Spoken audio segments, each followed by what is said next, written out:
So, Zine, that's why. As a former police officer, Councilmember Dennis Zine knows the personal sacrifices these officers make for our city. When those people go to work to protect us all, we need to let them know that we recognize and we honor them, and that's what this is all about. So he began giving out the Z Award a decade ago. Recipients were personally nominated by those in their departments. Courage, commitment, and sacrifice are just a few words used to describe these recipients. Humility is another. I was surprised. It's not the kind of thing that I expect. I just do my job every day, and that's kind of where it ends for me. But it's nice. And what keeps Officer Richard Cominos going? Anything I can do to better my own community, that's what I want to do. Every day I come to work is to do something to make the community safer and to make people feel more secure in their homes. To end the ceremony, a special citizen award was given to columnist Dennis McCarthy, who shared stories about San Fernando residents and their extraordinary accomplishments in his daily news column for decades. From the Warner Center Marriott, I'm Cindy San Luis for LA This Week.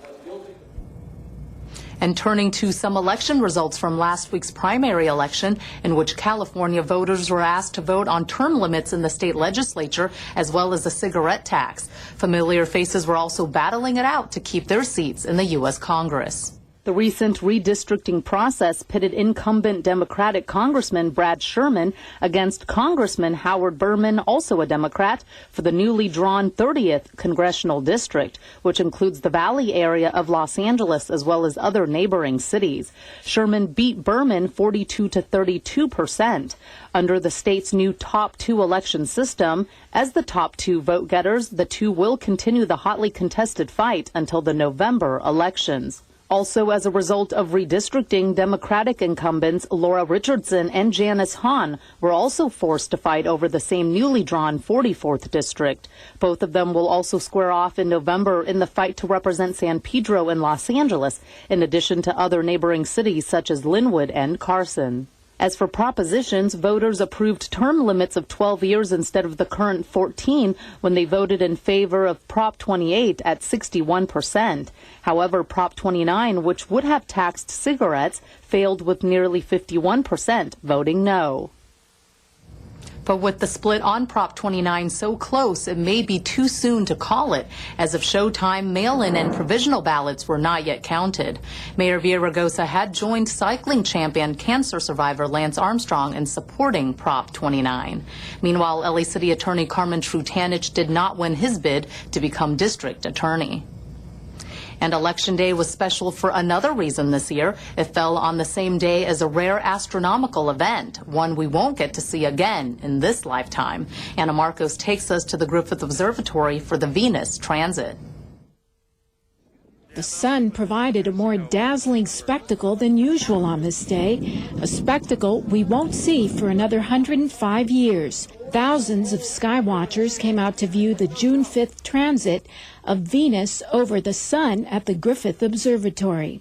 You might wonder why it doesn't happen every time it goes between the Earth and the Sun, and that's because Venus is kind of tilted. The orbit is a little tilted, so sometimes it's above the Sun and sometimes it's below the Sun. There was another 8 years ago in 2004. They come in pairs, separated by 8 years, but then you have to wait another 105 years, and then there will be two, and then you have to wait 121 years. Venus watchers used all manner of eclipse glasses, telescopes, binoculars, filters, and screens to watch the once-in-a-century celestial event.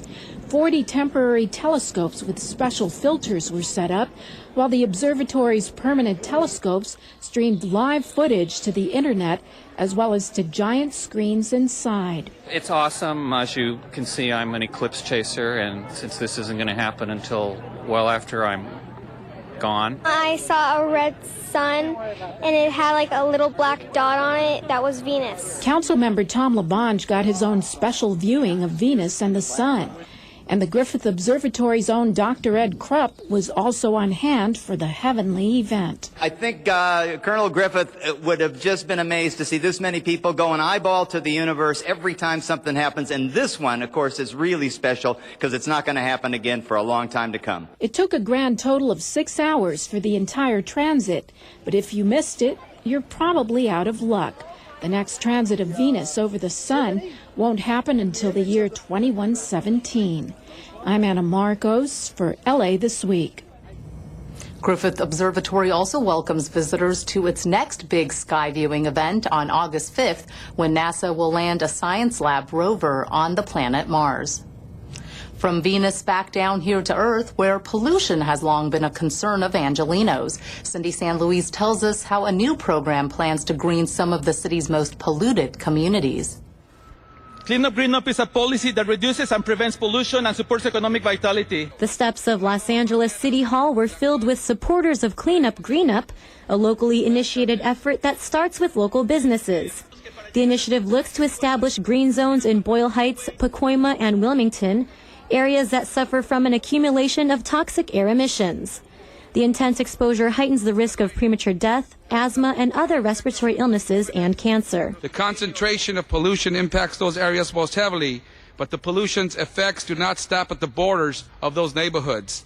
It affects all of the city of Los Angeles. We are also members of the community, and when we heard about Clean Up and Green Up, we were really excited to join on. The initiative combines urban planning approaches and economic incentives to help businesses clean up their operations. So rather than just punishing the businesses, rather than just pushing them out of our neighborhoods, we want to work with them to modernize their technology, to modernize their standards, and provide a health environment for our communities. We see how this could really help us as well.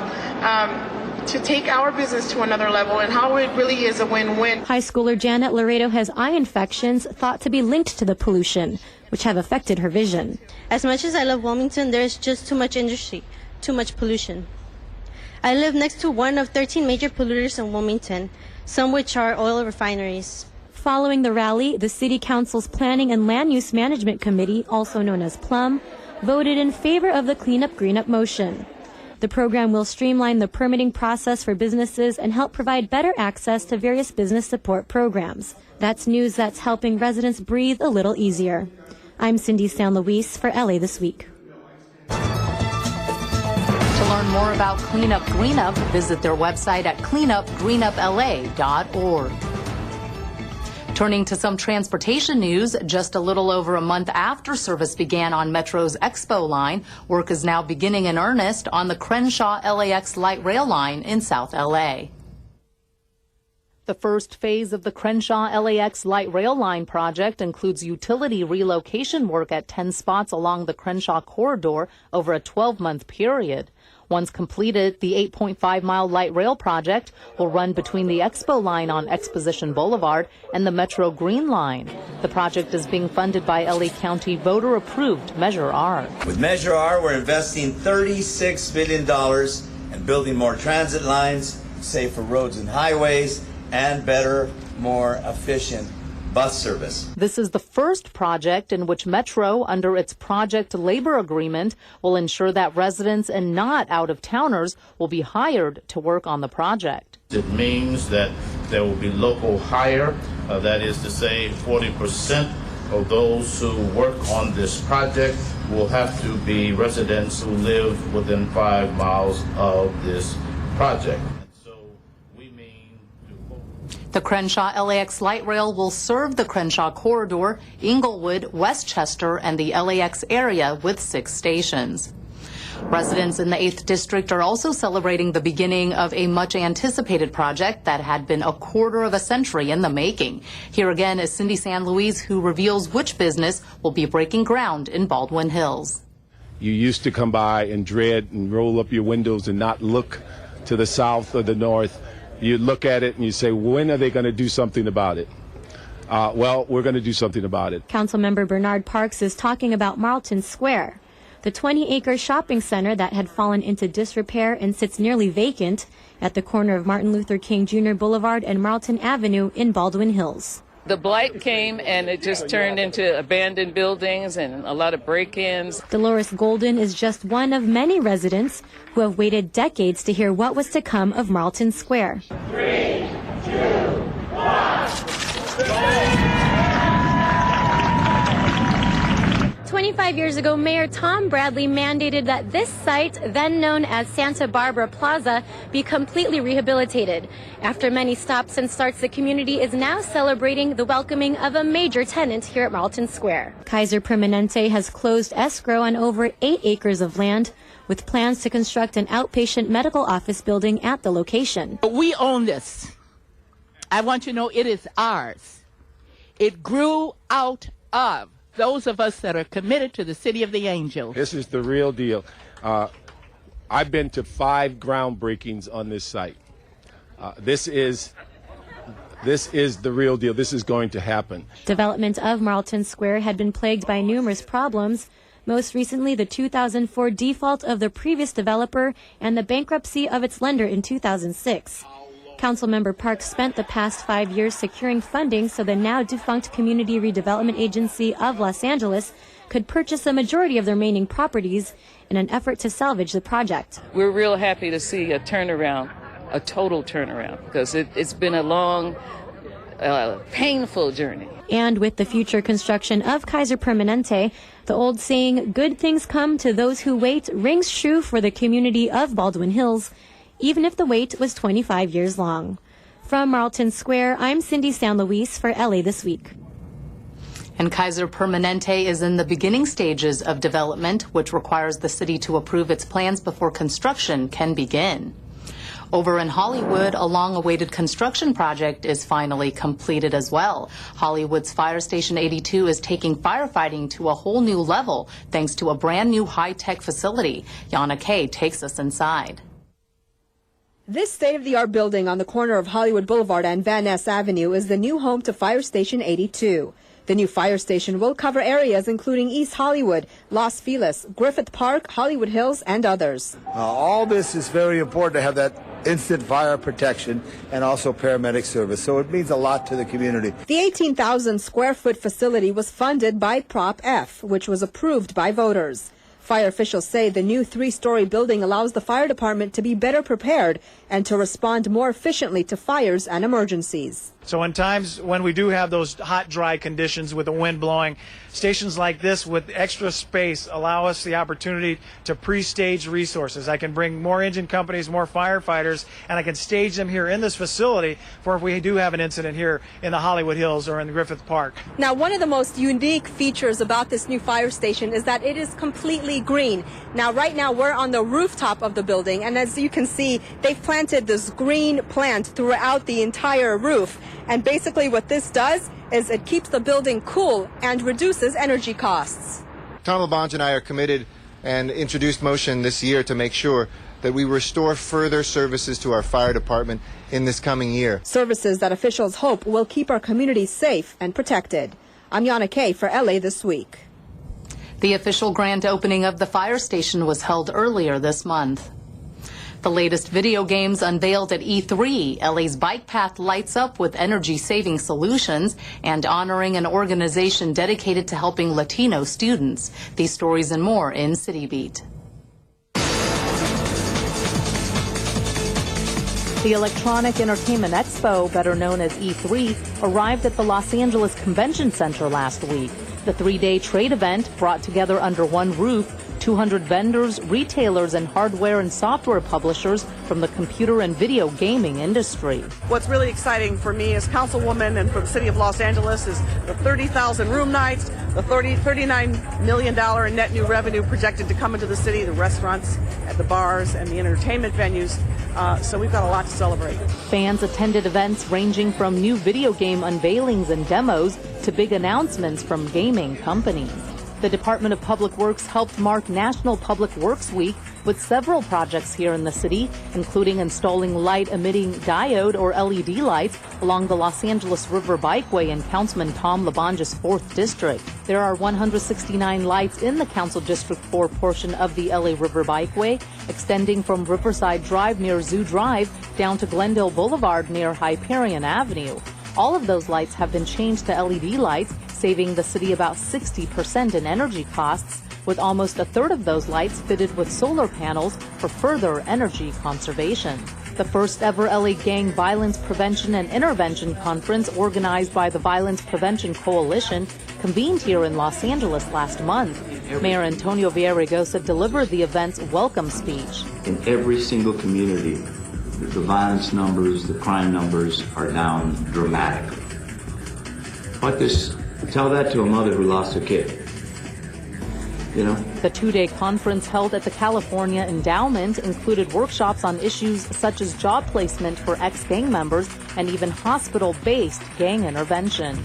With Councilman Jose Huizar's help, the City Council recently honored the Hispanic Scholarship Fund in the City Council for promoting higher education among Latinos. As a former recipient of this scholarship, I know how important it is for us to provide our young Latino students the ability to go on and complete their college education. Since it was established in 1975, the HSF has given away more than $360 million in college scholarships. History comes to life for the residents of San Pedro. An artifact is accidentally discovered in an unexpected place and returned to its proper home more than 100 years later. It's the talk of the town over in San Pedro. An over-century-old granite plaque from the old San Pedro City Hall returns to the site of its former home.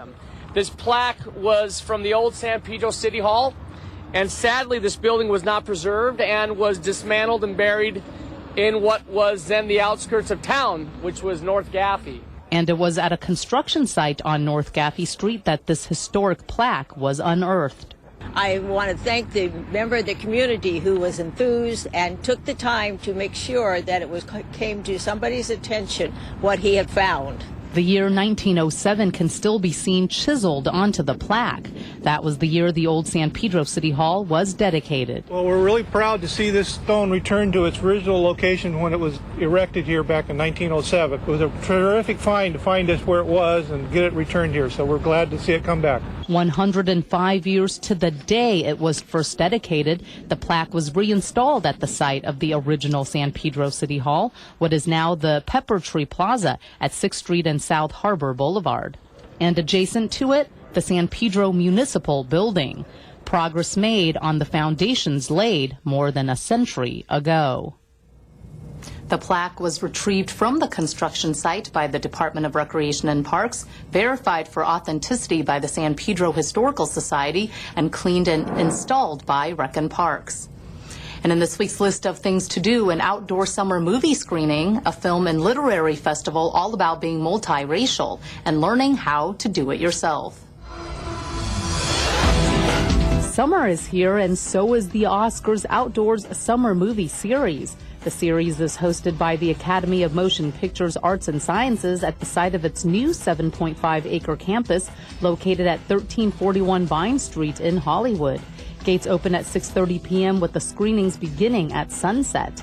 The outdoor screening series will occur over 10 weekends beginning Friday, June 15th with the 1942 classic Casablanca. Unfortunately, if you haven't already purchased tickets, the screening is sold out, but there will be a standby line on the day of the movie. For more details on that or to find out about upcoming screenings, go to Oscars.org and click on Events and Exhibitions. And over at the Japanese American National Museum, racial diversity, or multiracialism to be exact, will be the topic of discussion at the 5th Annual Mixed Roots Film and Literary Festival, sponsored by the New York Foundation for the Arts. The event takes place on Saturday and Sunday, June 16th and 17th at the museum, which is located at 100 North Central Avenue in Little Tokyo. The festival celebrates the mixed racial and cultural experience with 2 days of writing and film workshops, readings, film screenings, and live performances. The festival is free and open to the public. For more information, go to mxroots.org. And if you have some free time on your hands this summer, why not learn to DIY, do it yourself? Join the Craft and Folk Art Museum Saturday, June 16th from noon to 6 p.m. as it hosts a handmade summer. The museum will invite some of its favorite local artists for a day of demos, DIY workshops, and plenty of handmade inspirations. The museum is located at 5814 Wilshire Boulevard. Info can be found at cafam.org. And that's a look at some upcoming things to do. More than 100 international musicians, dancers, and singers performed recently at the Cultural Day at the Grove Farmers Market to celebrate the city's Sister Cities program. Yana Kay has more. The soothing sounds of this performance resonate throughout the farmers market at the Grove. It's all part of the Sister Cities Cultural Day. This is a great event. We've been coming to the Sister City event for many, many years. Our folk dance group dances all the time, and it's just great to see all the different cultures participating. Dozens of performers from LA's 25 sister cities took to the stage, proudly representing their culture and heritage through music, dance, and beautiful costumes. Cultural music, cultural dance, people love it. And it's all about people to people, so I'm very proud of all our involvement and all the people today who are here. Sister Cities of Los Angeles was formed in 1959 with Nagoya, Japan, and Eilat, Israel, to increase awareness and increase cultural understanding. More than 50 years later and 25 sister cities strong, the program is a major force in international relations and trade for the city of LA.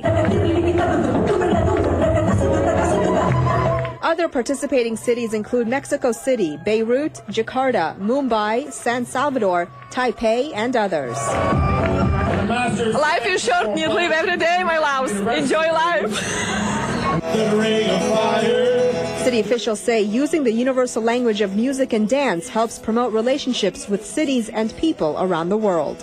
I'm Yana Kay for LA This Week. That's going to do it for this edition. Thanks for joining us. I'm Ellen Chang. A reminder that you could catch us online at lacityview.org. You can also follow and like us on Facebook. We'll see you back here next week for more of LA This Week.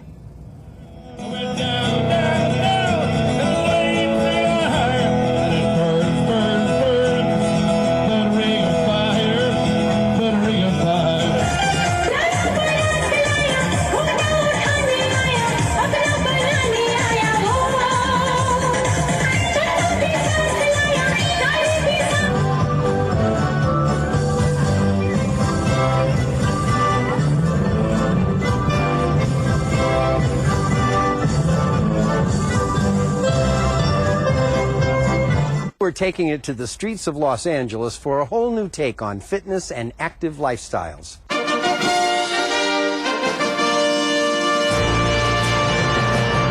Our new series, On the Move. We'll follow the lives of 12 individuals taking on new challenges to become active and get fit. To help us get there and help us meet our healthy and active aging goals, we have Dr. Scott Kaiser, a family physician specializing in geriatric medicine. This is just the beginning. To get active and stay active, we're all going to have to really challenge ourselves. Now let's get out there and keep moving. Together, we can find a way to get active and stay active. Before we know it, we'll all be...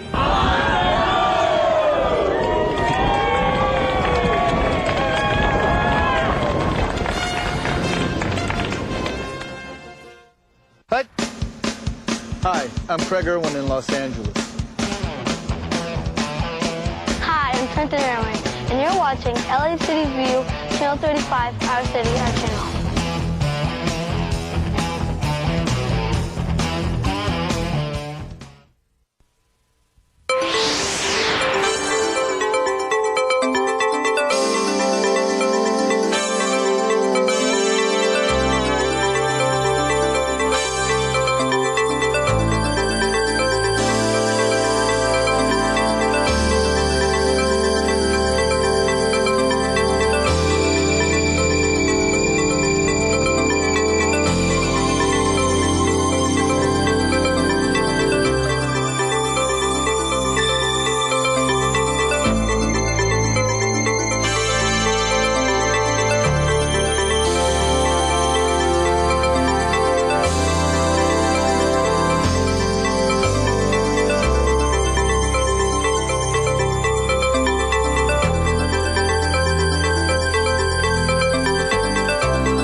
Good morning. If I could get your attention. Everybody, please have a seat.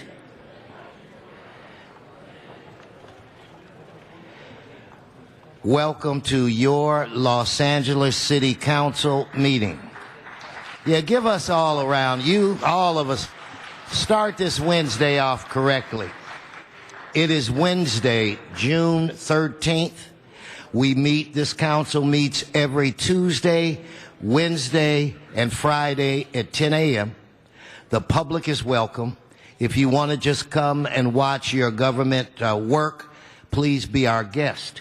If you want to make a public comment or general public comment, feel free to fill out a speaker card and we will call you up to speak at the appropriate time. My name is Herb Wesson. I'm the president of the council and I will be the presiding officer today. With that said, Mr. Clerk,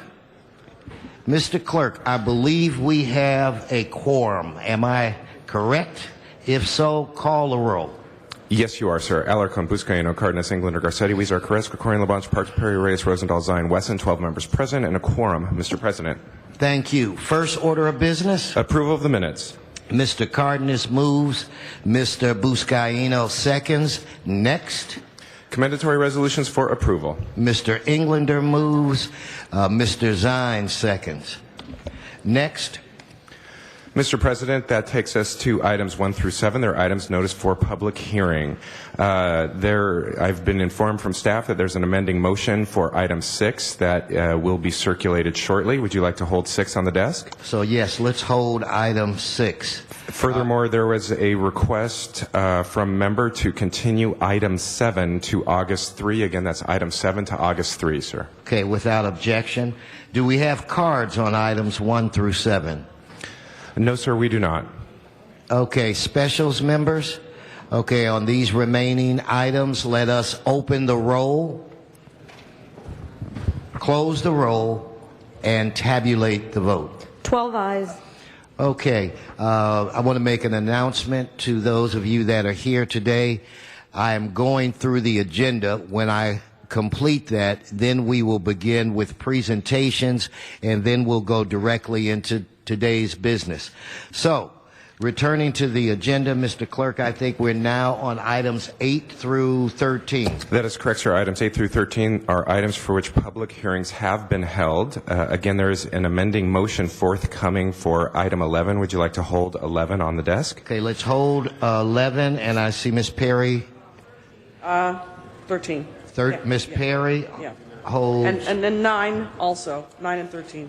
She wants to hold items 9 and 13.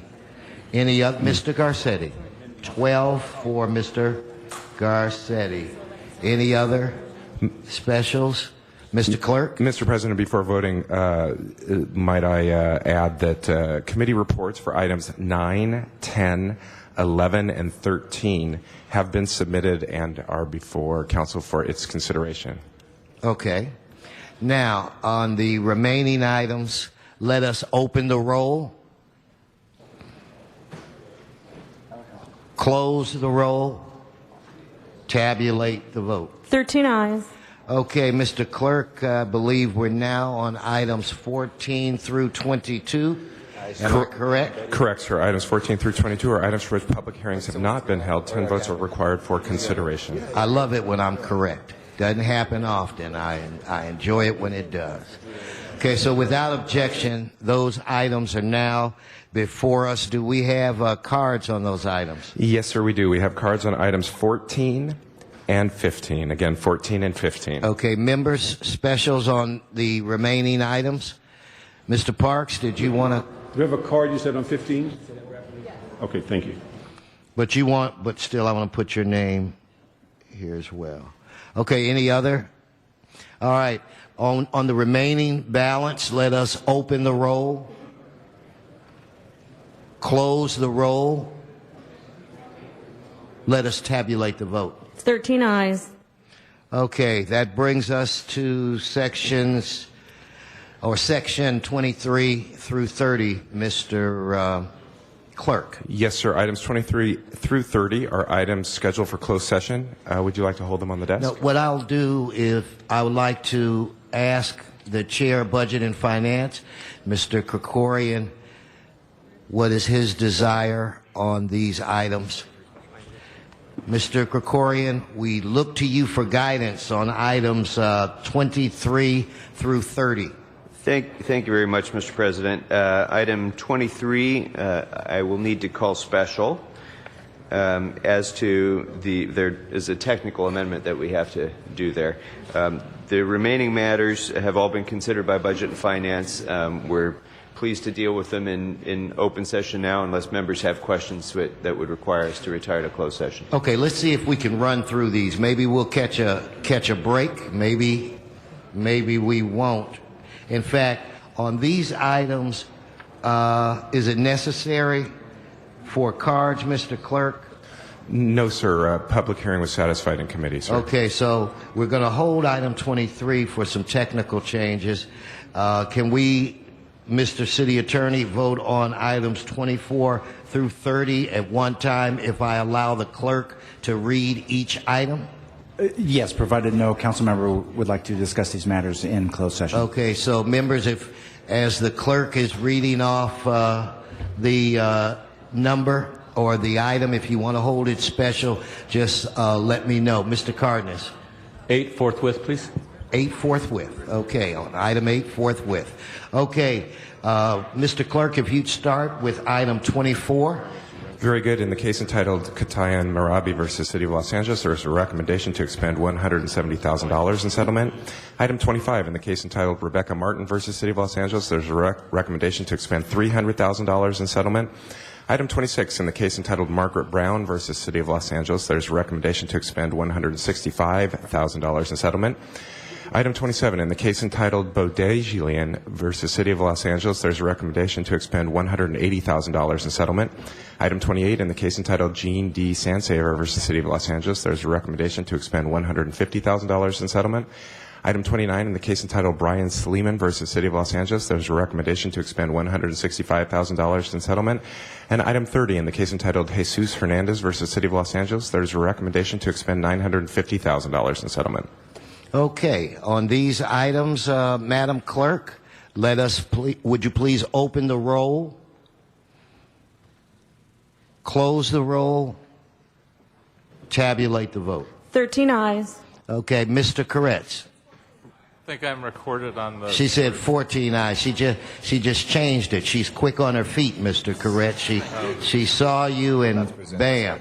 In fact, I'm going to ask for the Madam Clerk and Mr. City Attorney to think over the next couple of days. I'm getting a little bored with saying open the roll, close the roll, tabulate the vote. Let's see if we can come up with something that has a little more pizzazz to it. So that's your assignment for the next few days.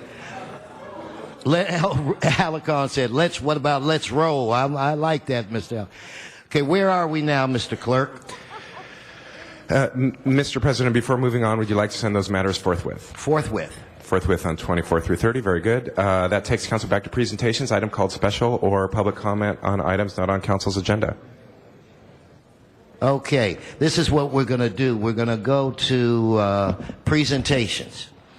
And I'm going to pull the president's prerogative and go first. I have a group of distinguished visitors from the great country of Korea that are here today. And so I'm going to ask that they be led to the podium. And then I'm going to ask the Assistant President Pro Tem, Mr. Tom LaBonge, to preside during this presentation. Mr. LaBonge. Give Mr. LaBonge a round of applause.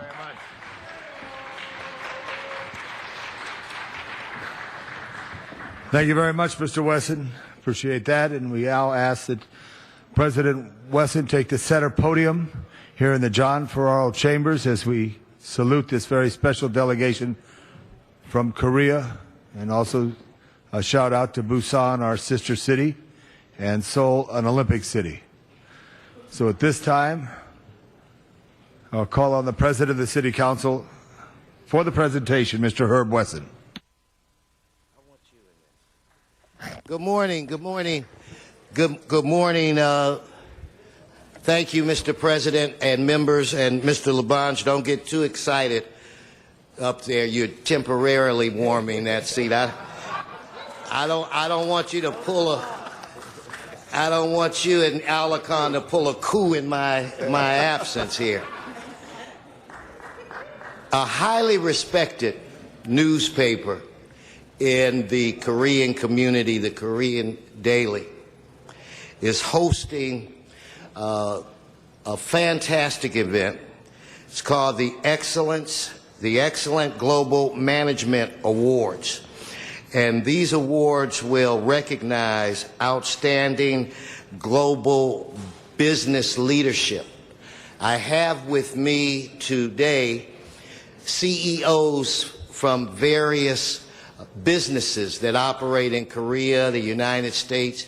They're very successful. Times have changed.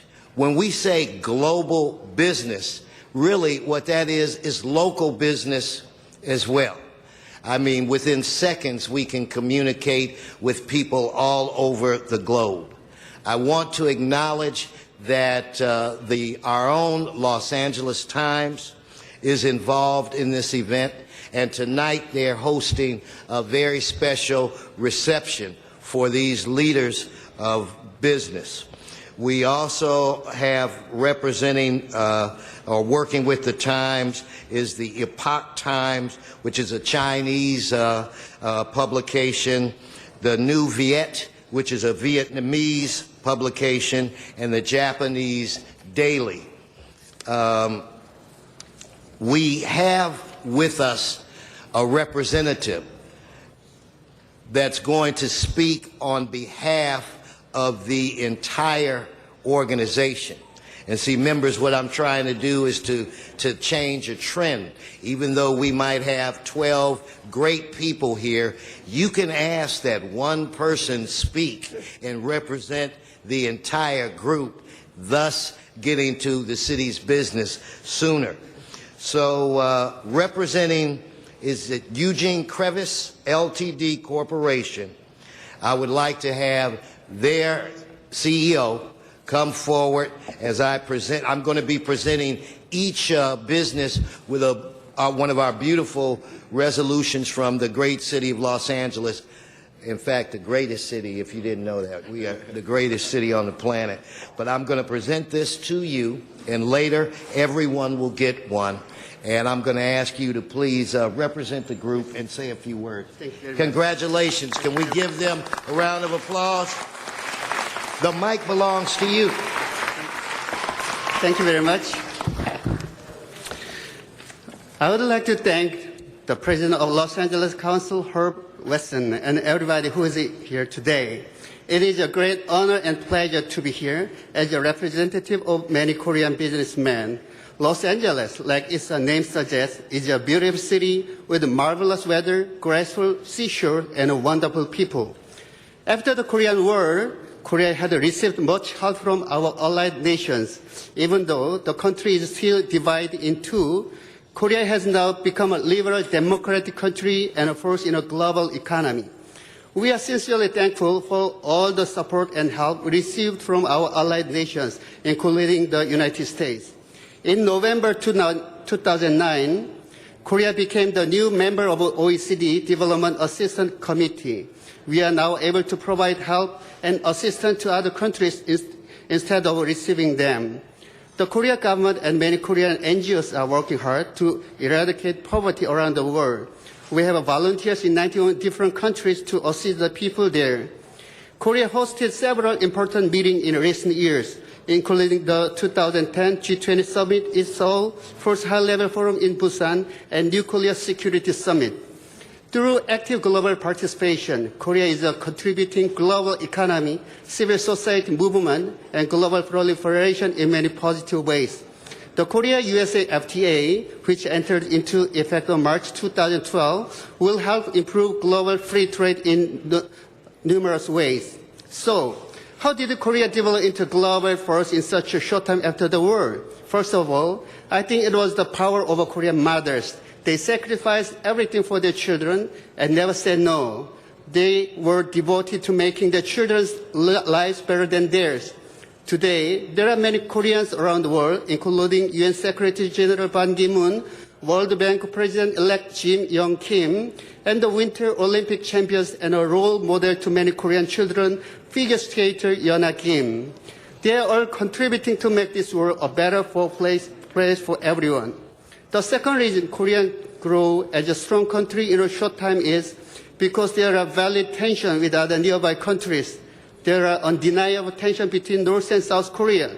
There are also tensions with the Chinese government and the Japanese government. Korea is handling the situation wisely with close cooperation from the United States government. Third, Koreans adapt to any kinds of environment very well. Most people are used to both the hot weather and the cold weather. Moreover, they have continental temperament as well as oceanic disposition. It does not seem that the problem with the global recession will be solved anytime soon. Current situation is freezing up the economic activities. It is more important than ever that the city of Los Angeles and Korea to cooperate with each other to improve the global economy. Dr. Norman Vincent Peale, the author of the book, The Power of Positive Thinking, said, the word no become on when written backwards. He said that there is always an answer to a problem, and it is important to continuously search for an answer.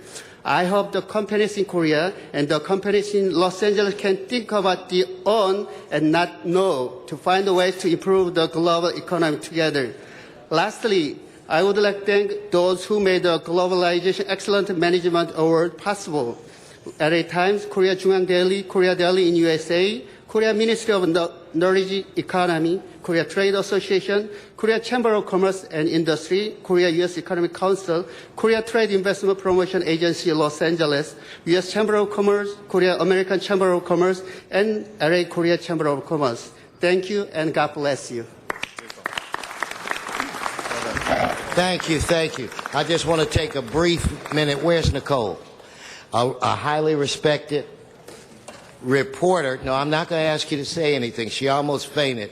But a highly respected reporter for the Korean Daily. She's always on the other side of the cameras. I just wanted to introduce you to Los Angeles. So look straight and smile so that they can see you. At this point, to bring this to a conclusion, I'd like to ask our dear friend, the former president or the president emeritus of this council, to say a few words. And at his conclusion, Mr. President, we're going to all do a quick picture at the center table, so if all of the members can join us. With that said, Mr. Eric Garcetti, everyone. Thank you very much, Mr. President. And very good morning, annyeonghaseyo. It is wonderful to be here to celebrate the Excellent Global Management Awards, and I want to thank the Korea Daily for the incredible voice that they have done, and what a beautiful speech. It really summarized the spirit of a people of oceanic disposition. I love that. But we have an oceanic disposition. We'd like to think of you as one of the capitals of the west coast of the Pacific Rim, and we are the capital of the east coast of the Pacific Rim, united together with those shared values. This is a great Korean city made strong by the contributions that Koreans and Korean Americans have made. And I'll close with this. I was reading recently a statistic about all of the OECD countries, the most developed countries in the world, and the two countries where the labor force worked the very hardest, put the most hours in, were South Korea and the United States of America. We work hard, we believe in our countries, we believe in the friendship between our countries, and it is great privilege and pleasure to welcome you here today. Congratulations. Thank you. And all right, and members, if we could all join in the center table. Mr. Zine and all members, please join in the center table for a group shot. Mr. Weezar.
Thank you very much, Mr. Wesson. And now I'd like to call on Mr. Garcetti for a very, very special presentation. Thank you very much, Mr. President. And on June 21st, you may have a little bit more of a skip in your step. You may have a little tune that you're humming. Well, that's because it's going to be Make Music LA Day in Los Angeles. It is something that we have talked about for a long time, and I wanted to praise and thank the leaders of this great festival that we're going to have in Los Angeles. It was the American poet Henry Wadsworth Longfellow who said that music is the language spoken by angels. And I think that that event that I'm about to introduce here is a perfect fit for our City of Angels. You see, as we celebrate on June 21st, Make Music Los Angeles, we're going to bring together free musical events to non-traditional venues across Los Angeles, from our streets to the parks to our libraries and beyond. Now, the idea is not new. It was actually, Make Music was started in 1982 by the French Ministry for Culture.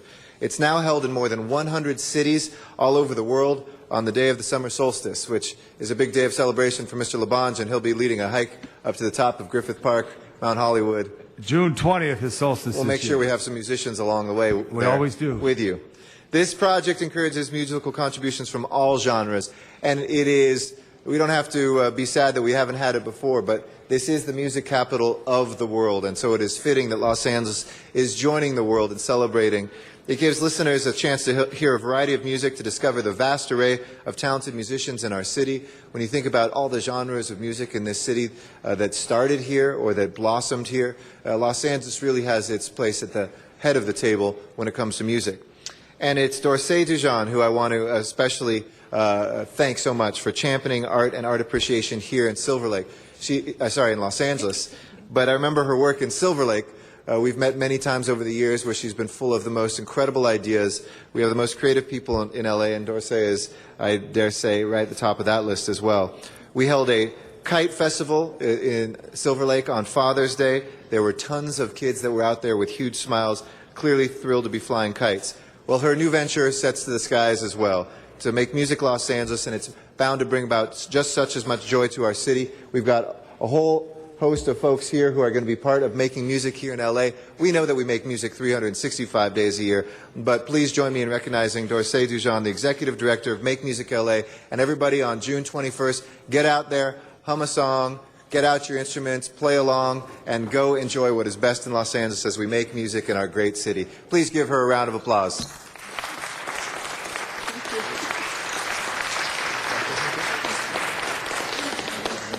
Good morning, everyone. It is indeed a pleasure to be here, and we have come a long way from an idea to standing here in City Hall and being the recipients of this wonderful presentation. You know, I grew up here in Los Angeles, and of course this is Hollywood, and everyone sings and dances, and everyone has a script that hasn't been produced yet. And what we really want to do is get all the neighbors out, all of your friends, your family, everyone to come out and perform. That's what's so special about this event.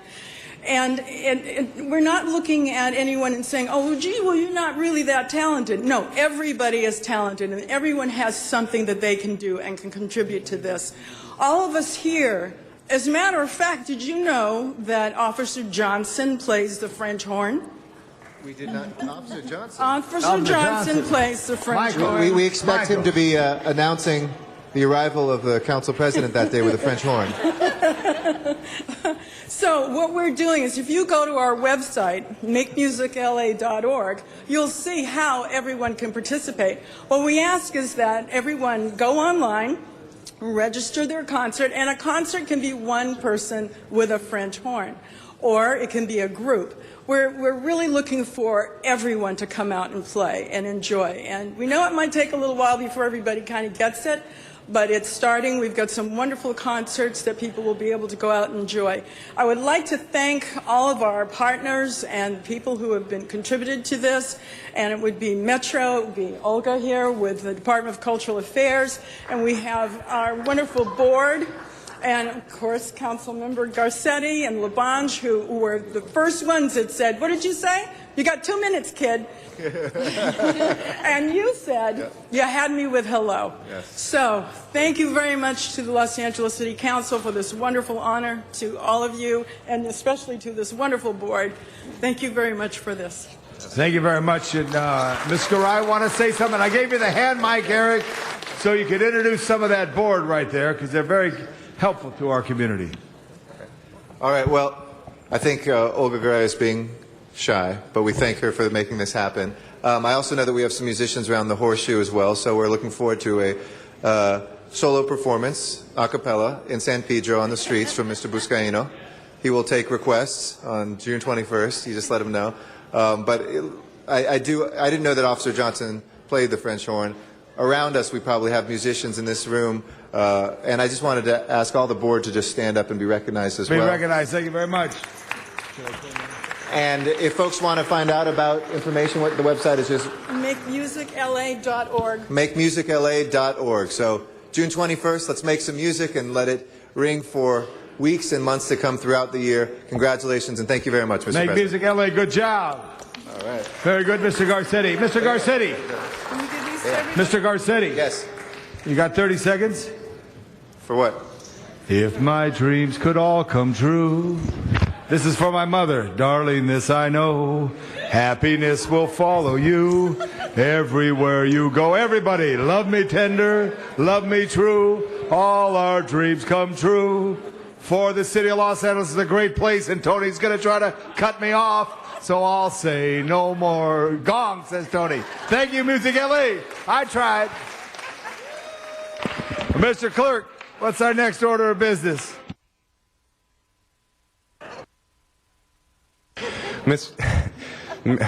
Mr. President, that takes us back to items called special or general public comment for items not on council's agenda. Let's take general public comment real quick. Thank you. Lucy Caruso, Arnold Sachs, Henry Marin.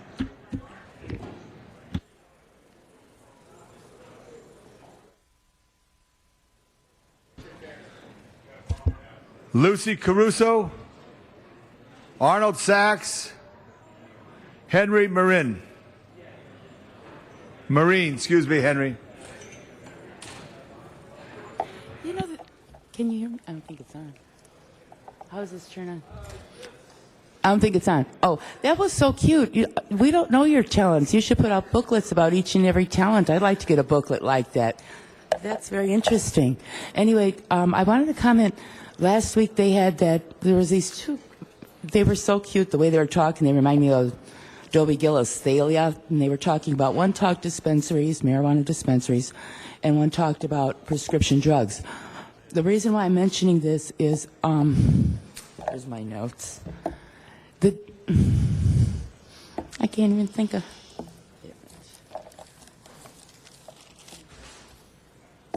A long time ago, they used to have soda jerks or soda fountains. And you really don't know the recipes, what's in those dispensaries. Or when I think back on the day when they had wagon trains and they'd have those. Because the back of this card talks like those old-fashioned tonics, like the Vetamedavegin or whatever it was on the I Love Lucy show. It talks about the kids, all these cures and everything else. But in that particular movie, they didn't know when the girl was in the hospital what was making her sick. So even though what's the regulation and what's the recipe for each of those things. Thank you. Okay. Thank you very much. Arnold Sachs.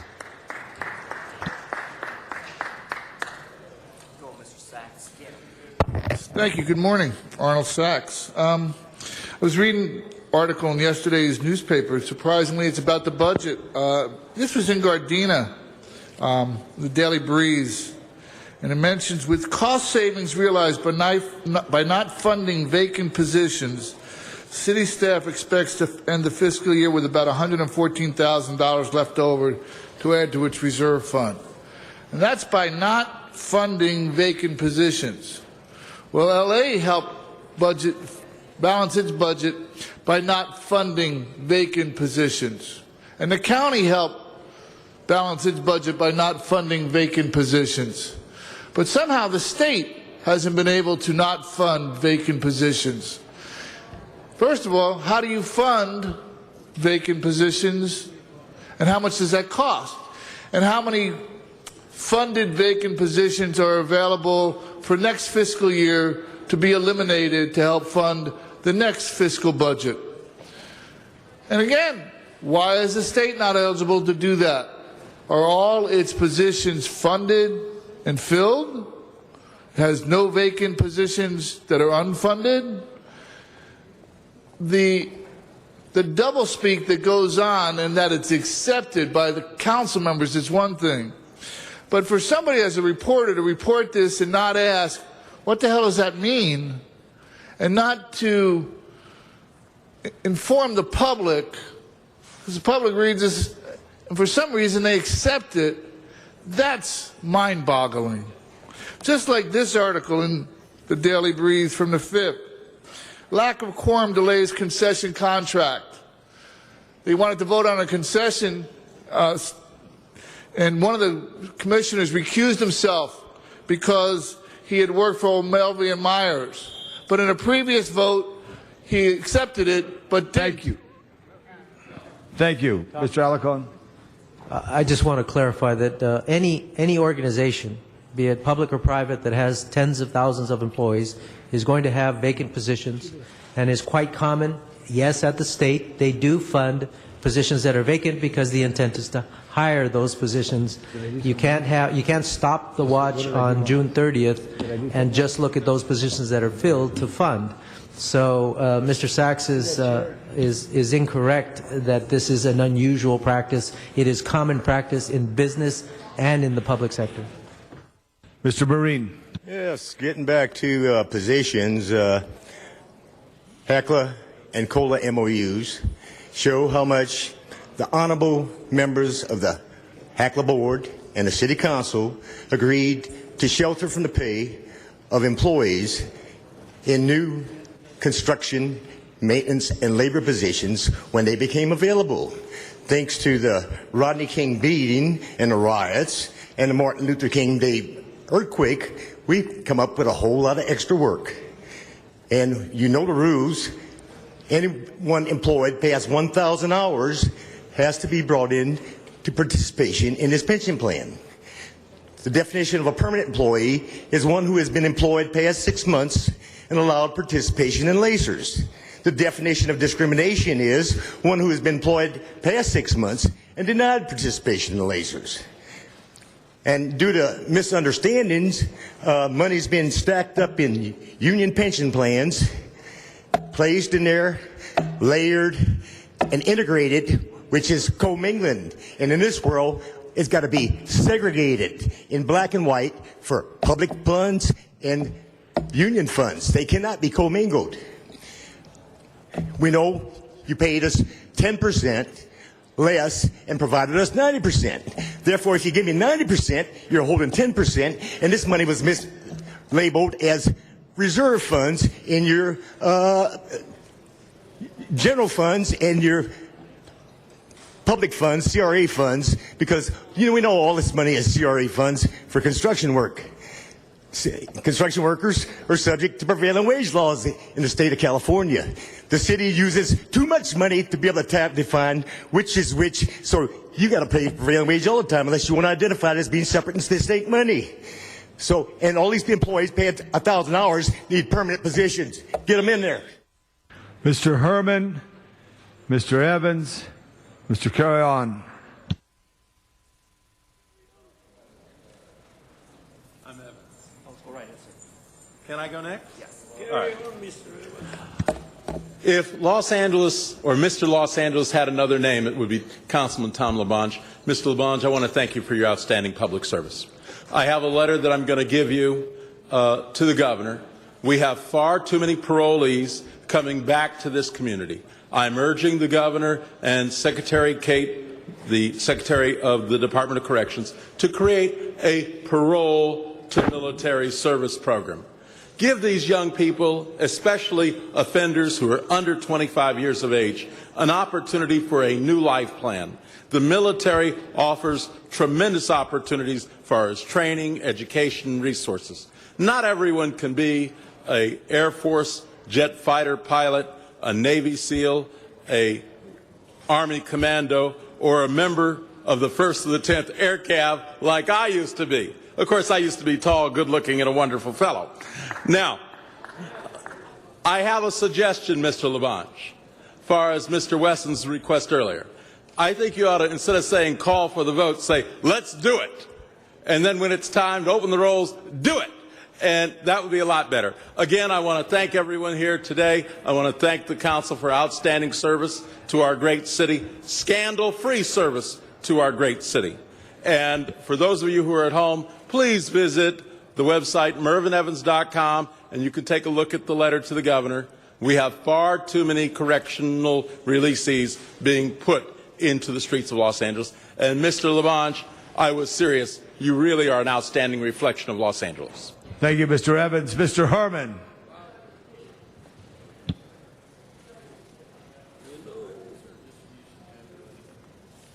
Thank you, Mr. Evans. Residents of Los Angeles, laws passed by local government have a direct impact on your life and our lives. They can affect the taxes you pay, the number of city services we can benefit from as citizens of not just our community, but those who live in Los Angeles. As citizens of our community, there are a population of people with developmentally disabled situations and conditions. So I say to you, do you support the issue of ADA Los Angeles? If so, I say reach out, councilmen, mayors to be, because there's a situation in Boyle Heights still that I, a believer in the American Disability Act, say to you, council members, and I ask you this question today. Are you sharers for our concerns of what's going on with people with disability when the Brown Act violations are being affected by what you say? And the situation out in Van Nuys. Miriam, I'm listening to you, and you speak up, Miriam. You have a right to be heard, all of you, under ADA issues and concerns. And so as I continue on to say, what is it that we want from you, councilmen?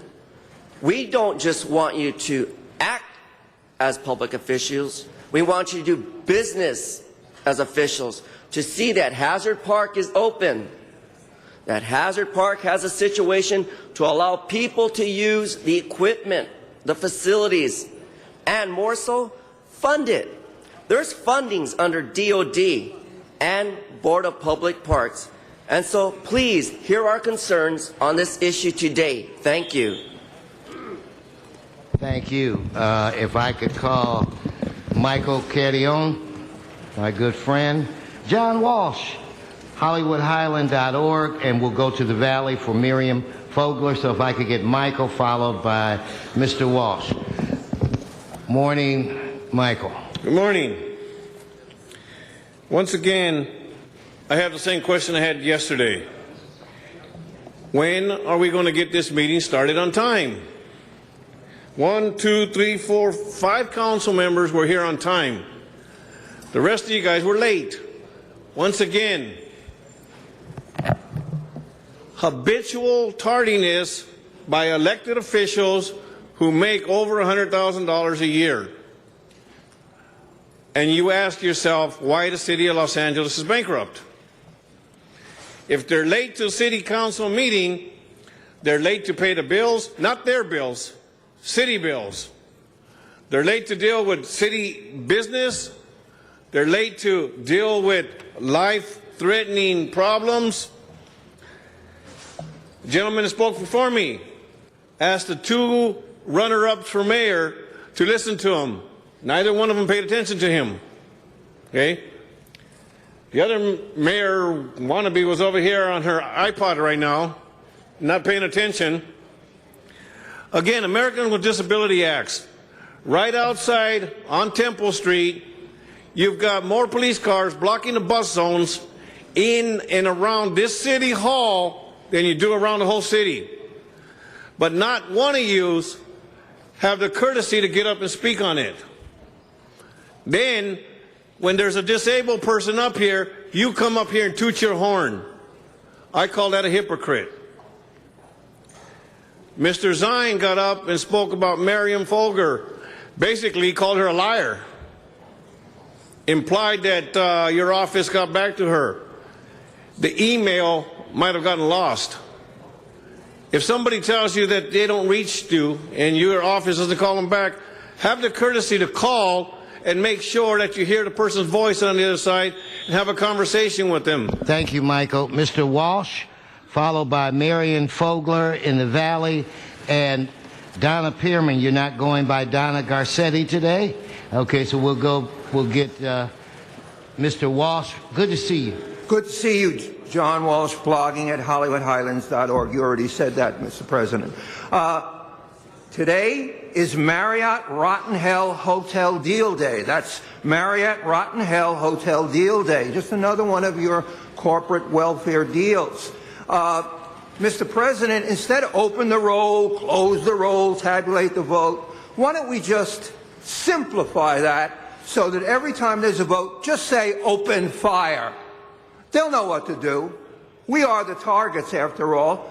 Hollywood Community Plan. We now hear that Eric's planning on bringing the Hollywood Community Plan here June 19th. That will be the first day of anybody but Garcetti for mayor. If you're going to present that plan here, which in fact destroys Hollywood and turns it into a forest of high-rises, fine. You're not going to win.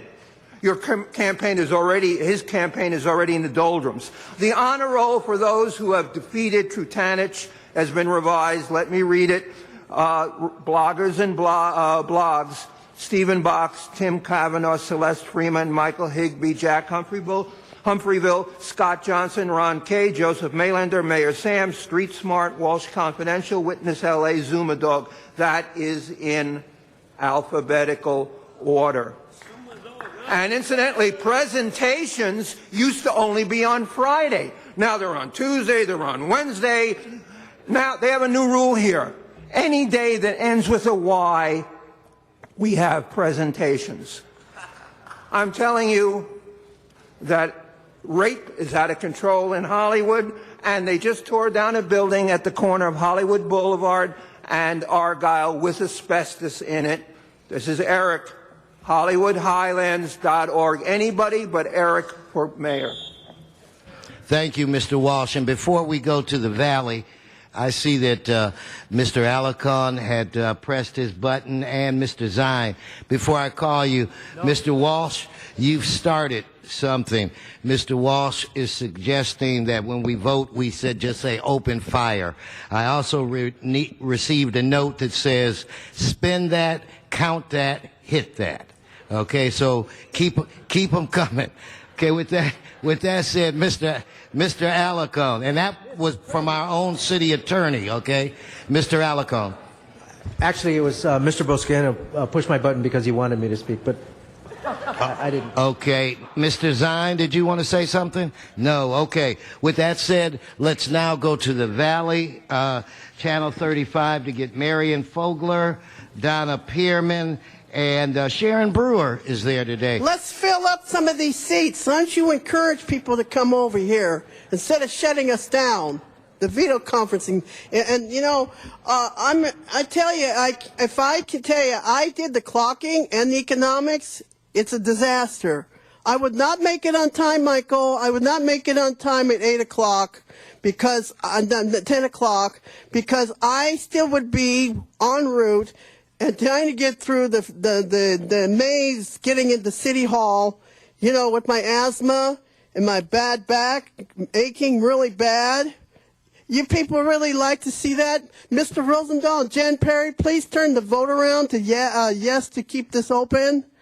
I'm urging you to encourage more people to come here. Jan Perry, you can hold a meeting down here in the valley for a mayor here, and get people involved down here at City Hall here.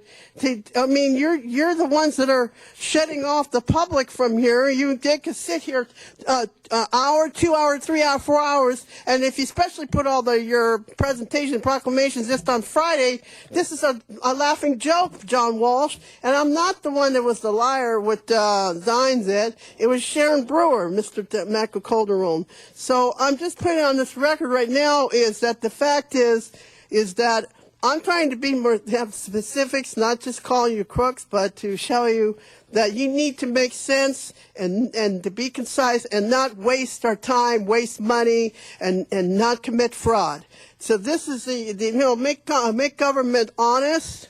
And make it open to the public and accessible here. The more, the better, because you'll get more input. And also, why waste your time if you're always going to vote anyway, and you don't even give people the input? You're not going to let them change your mind. What's the point? The people don't want to come. They're so discouraged because you already made up your mind. Thank you, Ms. Pearman. Donna. Yeah. Yes. In fact, Donna, before you get started, Mr. Alarcon. Yes, Donna and Miriam, it would be great if you could have all the people that are sitting in Van Nuys move to behind the podium, because from this perspective, it looks like there's nobody there, and all the people who are in attendance cannot be seen. So I voted for continuing the $21,000 expenditure on costs to hear you, and I want to see you there. So please try to bunch up behind the podium so that we can show the masses of people who care from the Valley. Thank you. Thank you, Mr. Alarcon. Donna Pearman, please come forward. There's only 3, by the way. But anyway, today. Anyway, I'm taking off to work to speak my mind while I still am in the Valley. Anyway, since I mentioned diabetes, I wanted to say that my grandfather was thin and had diabetes, and it was worse because he had no fat on him, which I feel that's why he died early. He was thin. Okay. Anyway, okay, and she has asthma. And that's why she can't have trouble getting here. Anyway, it's very difficult for me to do public comment in downtown. I have a different problem being thin with chemotherapy and tamoxifen after breast cancer, stage 1. And my thinness, I have brittle bones and my legs hurt a lot. It'll be difficult to walk the 8 blocks to City Hall from Pershing Square. In Van Nuys, I can get up at 8:30 to get down, to get downtown, I have to get up at 6 a.m. It will take 3 hours from the Valley to get in. You want to encourage people to come in, but why would they want to take 3 hours to fight City Hall? We could take 3 hours, and we could be too late for public comment, which I did when I first tried it. We can go downtown and exhaust ourselves for an agenda item and have you move it to another day, even to the next. My work depends on me, and people don't go down because most people can't leave during the daytime. There's a lot of people. That's why even downtown there's not a lot of people, and people can't take 5 or 6 hours listening to everything that you have to say, going on for an hour on why you think that people should why you should vote for something, and all along yesterday you knew you were going to vote yes for it. So let's see. We really need to. I realize there's only a few people down here, but when something's important, economically a disaster. Yeah, economically a disaster. If you know that is important, and you are willing to spend the money, just like having an interpreter for somebody who speaks Spanish, which they may not or may not need it, but you have them there because it's important. Thank you. Okay, Sharon Brewer. And what's wrong with the buzzer? It didn't go off.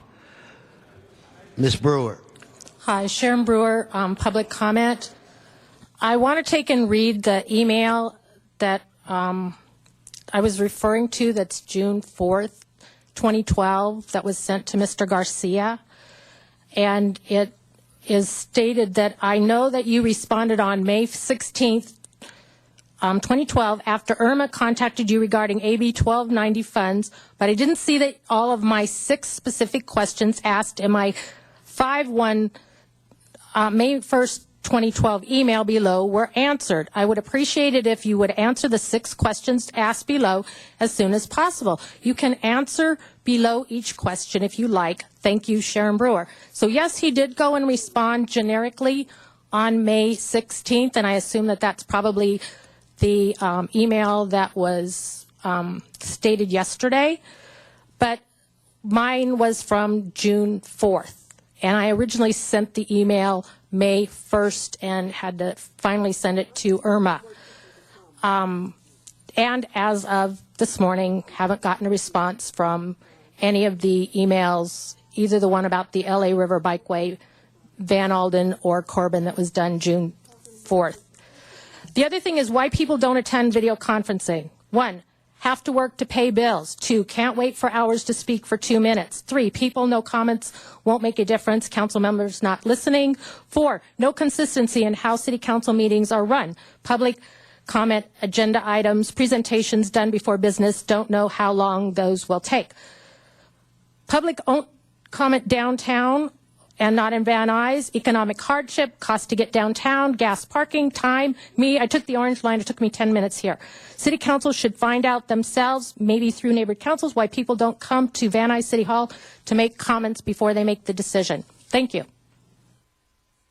Thank you. Dow House Dude.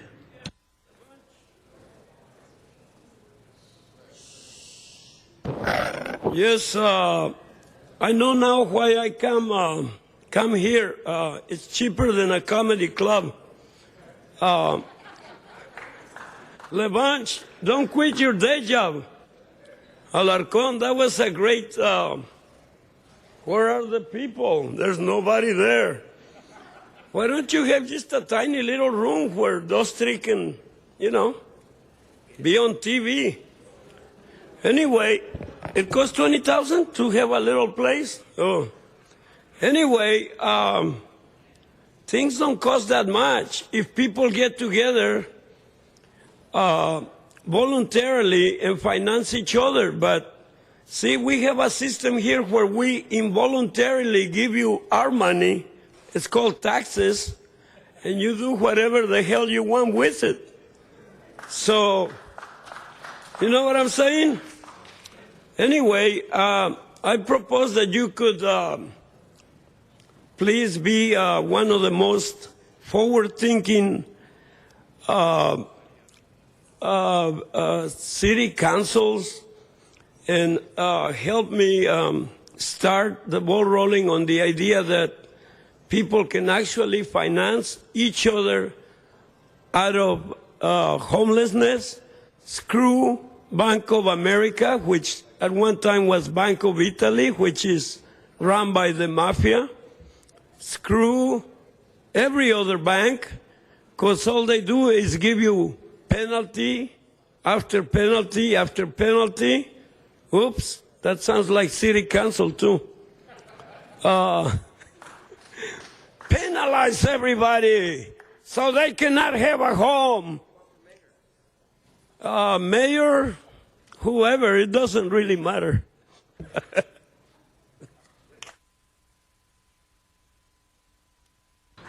Okay, that concludes, members, that concludes today's general public comment for today. Mr. Labange, I want to thank you for presiding yesterday with Mr. Labange's agreement to preside yesterday. I was able to go to Palm Springs with my wife where we celebrated our 31st wedding anniversary. And it was for a very good cause. We played in a charity golf tournament that the proceeds helped the Fred Jordan mission. So it was a good couple of days. Okay, so with that said, Mr. Clerk, where are we on the agenda?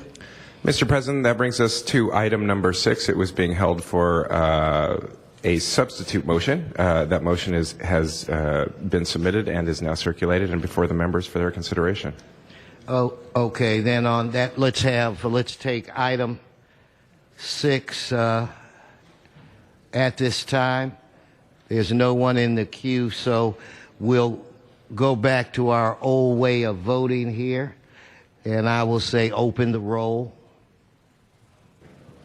close the roll, tabulate the vote. 14 ayes. Okay, Mr. Clerk, I now want to go to item 9, the issue that deals with the council redistricting.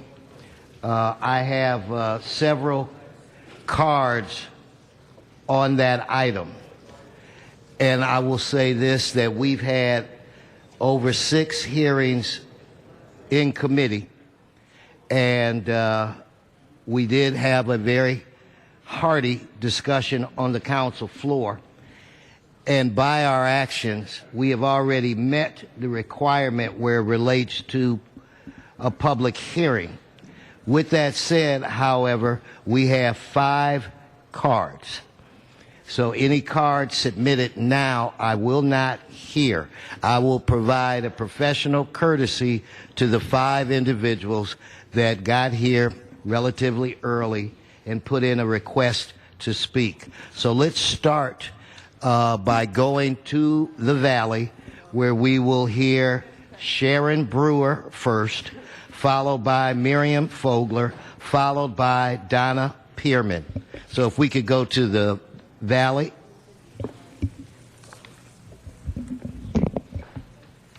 Go ahead. Thank you for opening up the being able to make public comment on number 9. My basic comment has to do with the disappointment that I have in that a small portion of the basin that is adjacent to CD5 was not given to CD5, but instead kept with CD6, who has no reason to go and listen to the people in CD5 because they're not voters. I'm talking about the west of Balboa, south of the LA River, and north of Burbank.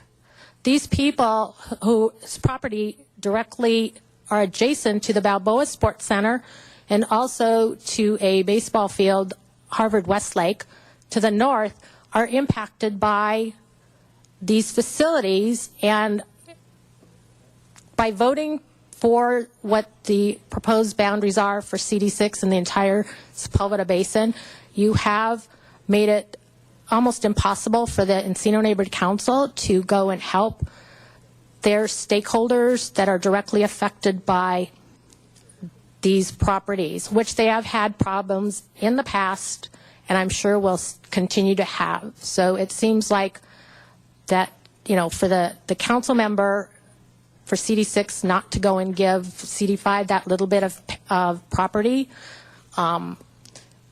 it just doesn't seem right. He didn't ask for the world. He didn't ask for the entire Sepulveda Basin, just a small portion. Thank you. Thank you, Ms. Brewer. Ms. Marian Fogler, please, followed by Ms. Pearman. I concur with her, because the fact is that if the people want to be unified there, why don't you let them have that little section be with the Encino? I mean, they're entitled to do that. This is supposed to be a democracy, isn't it? That's what it's about.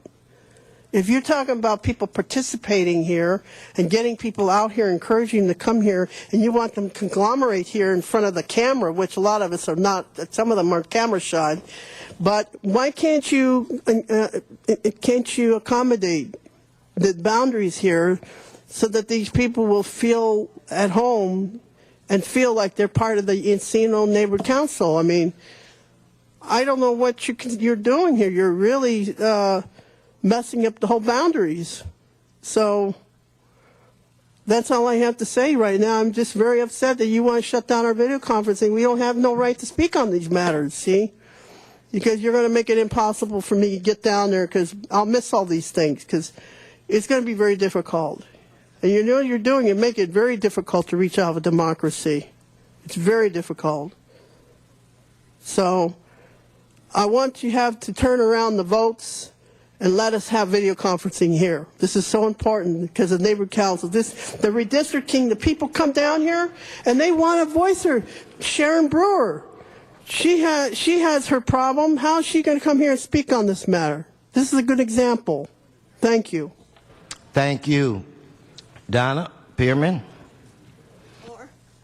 Or Darna Garcetti was okay. Okay. Anyway. Ms. Garcetti? Yeah. A.K.A. Garcetti. Right. Anyway, I agree. If they think that Van Nuys should be in CD5 and this is how people would like it, then you should listen to the voices of the people. Even though, and I want to speak on another matter, I don't feel that, even though I don't feel CD3 design is good for his district, I still feel that West Hills should have stayed in CD3. Canoga Park and West Hills have a lot in common. And I feel that West Hills has more in common with Canoga Park, not Northridge. So I don't feel that redistricting, I see a lot of spots where I don't really feel that redistricting made any good difference for the people. You just moved it around. Yeah, it was gerrymandering. You're just moving it around, and I don't feel that redistricting did any good, and all you did was drop the council members out of their district, which then makes me ask now, should they move, since you moved them out of the district? I mean, everybody made such a big deal about Richard Alarcon not living in his district, and now the rest of them are not living in their district. Well, some of them are not because of the redistricting. So, you know, think about that and leave them alone, and I don't like the redistricting. Thank you. You're welcome. John Walsh, followed by Donald Kronos.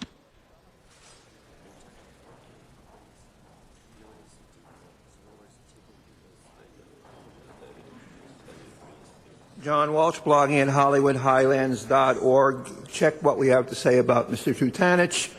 You know, this is all over but the shouting. The lawsuits are going to start appearing. The Korean community was shafted. Councilman Parks was shafted. Councilwoman Perry was shafted. And there were other. What we need is what we had on the statewide level. A purely nonpartisan group selected to do the redistricting. So we got Parks and Perry, the two peas in a pod, who, and incidentally, isn't it surprising that the minorities got the worst of the deal? In any case, HollywoodHighlands.org, let the lawsuits begin on redistricting. Thank you. If I could give Mr. Kronos.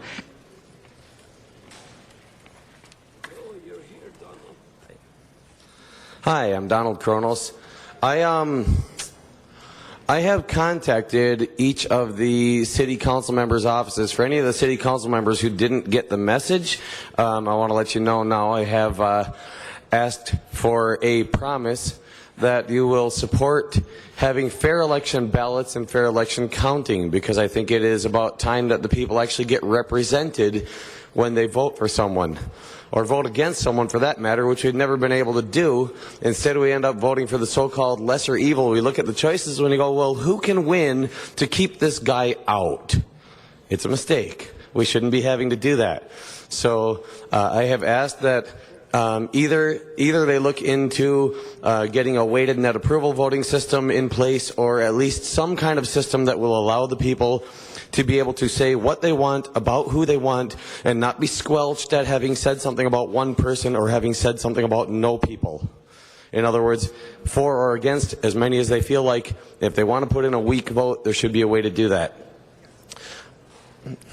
Is that pretty well understood? Is there anybody actually listening? Stick to the item. I see a show of hands. Stick to the item. Okay. Well, I think this is the committee that handles that sort of thing. I hope I'm right there. So I hope I've got this on topic. like I said, what I would like to see is fairness. I would like to see fair representation, and in order to get fair representation, we actually have to be able to figure out what the people were asking for in the first place, or what they would have asked for if they had the chance to. So please, I'd like those promises. I will be posting on my webpage who has made the promise to look for fairness, to try to get fairness in this sort of thing. Donald, and if the answer is nobody, you're really that's all not I'll be on the posting. topic. Help me out here. The topic is redistricting. All right. Well, I think I'm out of time, so. Okay. Ms. Perry. Thank you very much, Mr. President. In the interests of efficiency, I want to put these questions on the record and then ask that the CLA come back with answers to these for the next meeting. Number one, do the meets and bounds report reflect any changes in the map voted 13-2 by the City Council on March 16, 2012? If not, is there any reason that there was neither a block file nor a statistical summary accompanying the report? If there are no changes to the map as it is described in the engineer's report, how exactly did the City Attorney determine the work of the City Engineer's meets and bounds report reflected the City Council's wishes on March 16, 2012? If so, is there a reason that there is no inclusion of a listing of those changes that were made in the meets and bounds report and the resulting changes in the statistical summary for each district, and I would like an accounting produced in each case? And if there were such changes, please describe the considerations that led to each change enacted in the map that was approved 13-2 on March 16, 2012. Were there any parties or entities beyond the City Engineer's Office, the Chief Legislative Analyst's Office, and the City Attorney's Office involved with the revision of the map after March 16, 2012? And is there any reason that the statistical summary was not published online for the public's benefit once the meets and bounds report was finally approved? And I believe that the block files and statistical summaries for each district should be presented. Surely some people have been moved. I'm concerned that the product that was transmitted to us from the CLA and the engineer, and I want to make sure that these questions are put on the record. On March 16th, the Council adopted a map with several changes that were summarized in a map and statistical summary. This has been the standard format that almost all of the proposals have taken that were presented to the Commission and Council. In the latest report, we are presented only with border outlines of each district that accompany the so-called meet and bounds language. I recognize that meet and bounds is a common means of describing a map in the ordinance, but I do not understand why the presentation from the engineer does not include with it a statistical summary of each district as it was constructed. What specifically concerns me is the letter from the City Attorney indicating that meets and bounds, the report, is the result of several comments and suggestions that resulted in changes from an initial draft. We do not know what changes were, nor, if any, effect those changes have on the demographics of each district. The result is just as troubling for the voters in the City of Los Angeles, who need to know where they should go for political representation. Given all of the rather detailed amendments that seem to have been enacted either in Rules Committee or in the full Council, it seems to me that we should be very attentive to the commitment that the City Charter makes to assure that the public is fully informed about the people who are charged to represent them in City Hall. And this information as of today strikes me as inadequate to the task. And again, the questions that I have, which I will present formally to the Chief Legislative Analyst's Office so they can prepare written responses. So I do not expect answers to these questions today. Thank you. Okay, but why don't you two identify yourselves, starting with our City Attorney? Thank you, Council members. Harith Trivedi on the behalf of the City Attorney's Office. I'm here with Randy Price from the Bureau of Engineering. We're available to answer any questions you may have. Would you like to give a go at answering the questions that were just asked of you? Well, in general, I definitely would. What was done was just to take the lines that were adopted by the City Council on March 16, 2002, and translate them into meets and bounds property line descriptions. We worked closely with the Bureau of Engineering and Dave Ely of the CLA's office consultant to just ensure that the meets and bounds descriptions tracked what the Council adopted several weeks ago. Okay, but still, you should be able to come up with some written document that you could submit to Ms. Perry. That would not be a problem, would it? We can work with the CLA to respond to the questions of the council members, for sure. And if we could get you from engineering to identify yourself and speak your piece, and then I'll call on Ms. Perry again. Good morning, council members. My name is Randy Price. I manage the mapping division of the Bureau of Engineering. And our role in here is exactly as the city attorney has said, that we merely translated the boundaries that were provided to us by the redistricting commission and translated those into meet and bounds descriptions. And the going back and forth between the city attorney and the consultant hired by the CLA to confirm that we had remained true to the intent of the boundaries that were adopted, and make sure that we had removed any typos or that we had in the document that we submitted. Thank you. Ms. Perry. Thank you very much, Mr. President. And the response does not need to be made to me personally or individually. I would like for you to be prepared to make that response on the record here publicly in a city council meeting, and that would be the best and most effective. And that's exactly what I'm requesting, and I appreciate it. Thank you very much. Well, I'm assuming we'll vote. This will be first reading. We'll vote on this next week. So if you could have that data by next week, it would be appreciated. Okay, with that said, and relying on our old format, Madam Clerk, if you could open the roll, close the roll, tabulate the vote. 12 ayes, 2 noes. Okay, thank you. Now, on item 6, yes, Mr. Clerk. President, pardon me, as you alluded to before, that matter will go over 1 week for a second read. I understand. Okay, now, you guys, thank you, and we'll see you next week. Same place, same time. On item 6, what day, Mr. Clerk? That would be 1 week from today. That would be Wednesday, June 20th. So Wednesday, June 20th is the date that we anticipate the return of this issue. Item 6, I'm going to have to ask for reconsideration.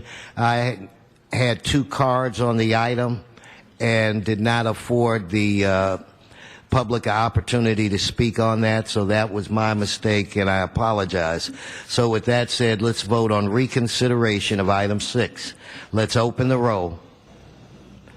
Let's close the roll. Tabulate the vote. 14 ayes. Okay, so now item 6 is again before us, and we have Mr. Herman and Mr. Walsh. Mr. Walsh, if you come forward, and if Mr. Herman is outside, Sergeant, see if you can get him in. Mr. Walsh, are you okay? Ladies and gentlemen, I'm drunk, and I want to speak on the part of every drunken person in the city of Los Angeles to support every liquor license that you ever had in history. We're alcoholics, and we don't want to have to walk or do anything. We want to drink and we want to drive. So I'm sure that you have never in history voted against one of these licenses, and you won't ever. Freedom for all alcoholics. Down with Alcoholics Anonymous and up with alcohol.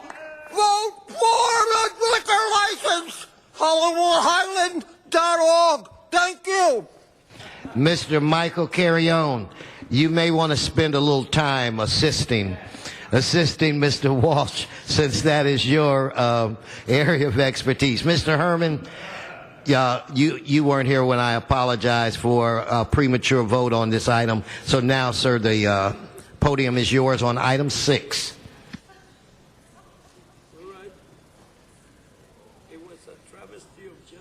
Well, I'll hold my time to that. Okay, you can hold your time. Yes, thank you. you. Okay, Miss Perry? No, I'm fine. Okay. So on this item, I don't have a card on you, Michael. No, I do not. Sergeants, could you please check? Does anybody remember a card from Mr. Michael Carrion? If he said he had a card, I believe him. Go ahead, Michael. This would be an item I could see you want to speak on. Go ahead. How do cards get lost within 30 feet? Michael, things happen. Just speak to the item. Okay. I don't think we should be handing out any more liquor licenses. I think City Council's drunk enough that they keep losing cards. Mr. Walsh is a perfect example of how some council members look when they walk around here. And being that this is my field of expertise, you don't need any more liquor license. Again, I made it clear that if you can't walk to a store, I think it's a block and a half from this one, to buy your liquor, then you shouldn't be drinking. Give an alcoholic a chance to get sober before you give him more liquor. Yet, we want to close marijuana dispensaries, yet we're going to hand out liquor license like if they were candies. This council has to understand one thing. Alcohol is a drug, period.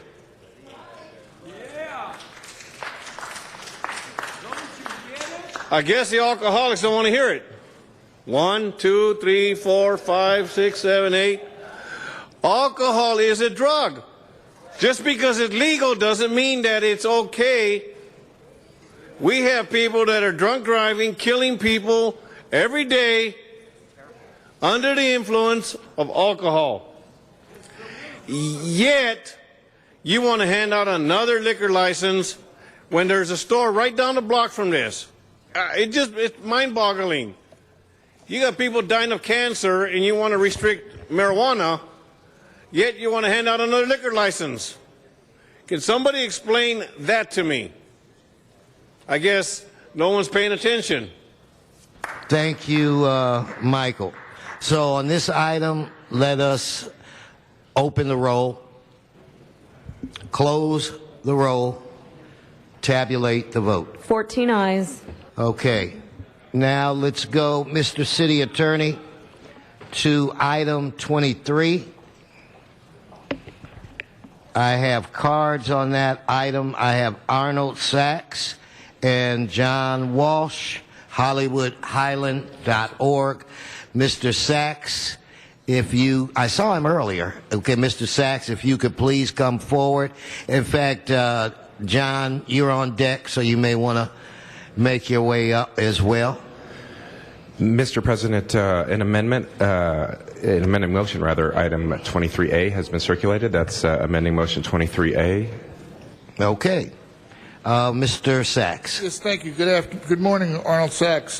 Just very quickly, this motion to hire outside counsel, more outside counsel, because I believe the city already has at least 8 other legal firms on retainer, doesn't mention how much is going to be spent per hour for this legal counsel via fees. I know from reading in the Daily Breeze, to the local newspaper, that Redondo Beach spent $550 an hour to fight a legal problem regarding a power plant in the city. $550 for Redondo Beach. How much can we get a quote from the head of the Budget and Finance Committee about how many it's going to cost per hour for this legal representation?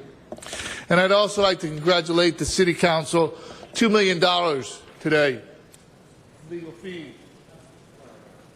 Mr. Walsh. John Walsh. I had a little coffee. I'm sober now. HollywoodHighlands.org. Do you understand what this is?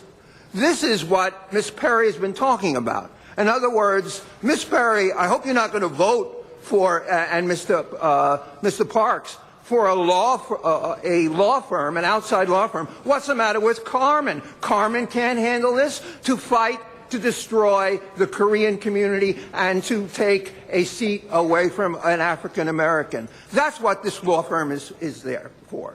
The law firm, incidentally, is called Remcho, Johansson, and Purcell. I don't know who they are. I don't know if they're wired. I would suggest that people start Googling the names of the city council members and the names of the mayor and find out if any of these lawyers there have given money to the campaigns.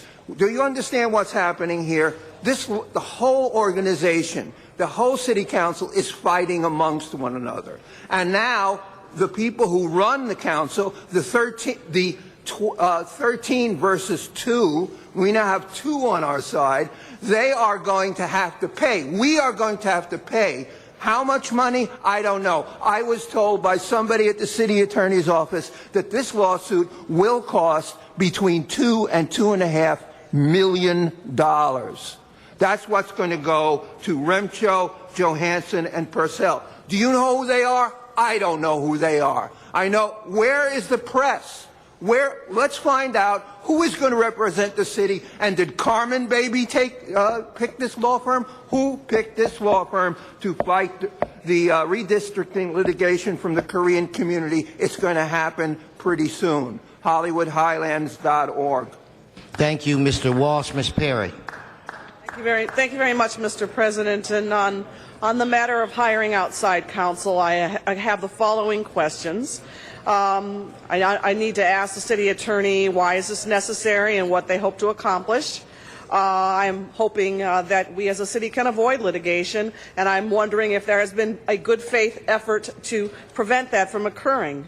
If the city attorney is still here, perhaps he can come to the table.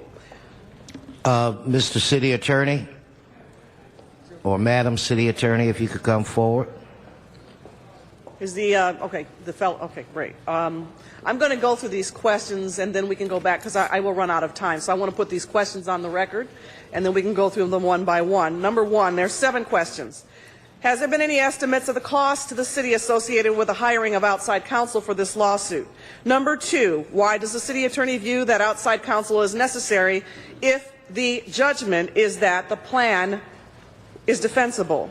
Number 3, does the city attorney expect that outside counsel will address both the city council challenges and the LAUSD challenges? Number 4, has there been any effort to reach out and create an out-of-court settlement that might satisfy the legal concerns of the parties who might sue? I am reminded of the testimony given by our city attorney during the redistricting process that there was no need for any racially polarized voting study before the districts were drawn. Did the council recommend taking any non-litigative steps that might limit its exposure to any later lawsuit? And what considerations went into choosing a firm that does not currently reside in Los Angeles? And number 7, my final question, does the city anticipate lawsuits coming from any specific entities or interests? And if so, what are your expectations as to where that may come from? Pete? Mr. President, Pete Echeverria from the City Attorney's Office. Let me begin with the last question first. The lawsuits from any particular entity? No. We know that there is, at least in one instance, a community and community representatives that have expressed an intention to sue, but not a particular entity. And as to the other potential lawsuits, no, there have been individual statements made that there likely would be lawsuits filed by others, but no one who has stepped forward and said, I am going to be a plaintiff in the lawsuit. So we do not know where that lawsuit would come from. It appears almost a certainty based on the general comments that have been made that there will be litigation. And for that reason, that's the there's no basis to know where it's going to come from. So the cost estimate, it relates to both the entity or entities that may sue, whether or not there's a lawsuit filed with respect to both plans, and whether there's a multitude of parties that file, and the sophistication of those parties, and the course they plan to proceed through the courts. This will be a fairly, I think, expeditious matter. The preparation and the work that will have to be done will be compacted into a short period of time. It's difficult to come up with a cost estimate in most litigation, but particularly when it is of this type. So our initial estimate was that approximately $300,000 would suffice at the beginning, and we will have to see, once the litigation is filed, assess it and evaluate it and come back to you to see if there's another appropriation required. Why is outside counsel necessary? This is a fairly not only specialized but esoteric area of the law in which expertise is acquired, as in many areas of the law, by the practice and experience that the attorneys have handling those types of matters. Our office has not litigated a redistricting lawsuit. We are familiar with the law in general. We brought back, as some of you, maybe all of you may be aware, we brought back one of our employees who participated in the redistricting process 10 years ago under the charter provisions that allow us to bring back employees on a temporary basis to assist us.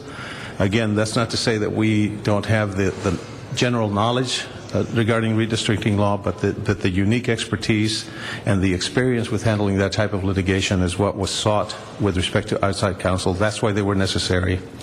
That's why that was the main criteria for the selection that is being recommended to you. We issued an RFP.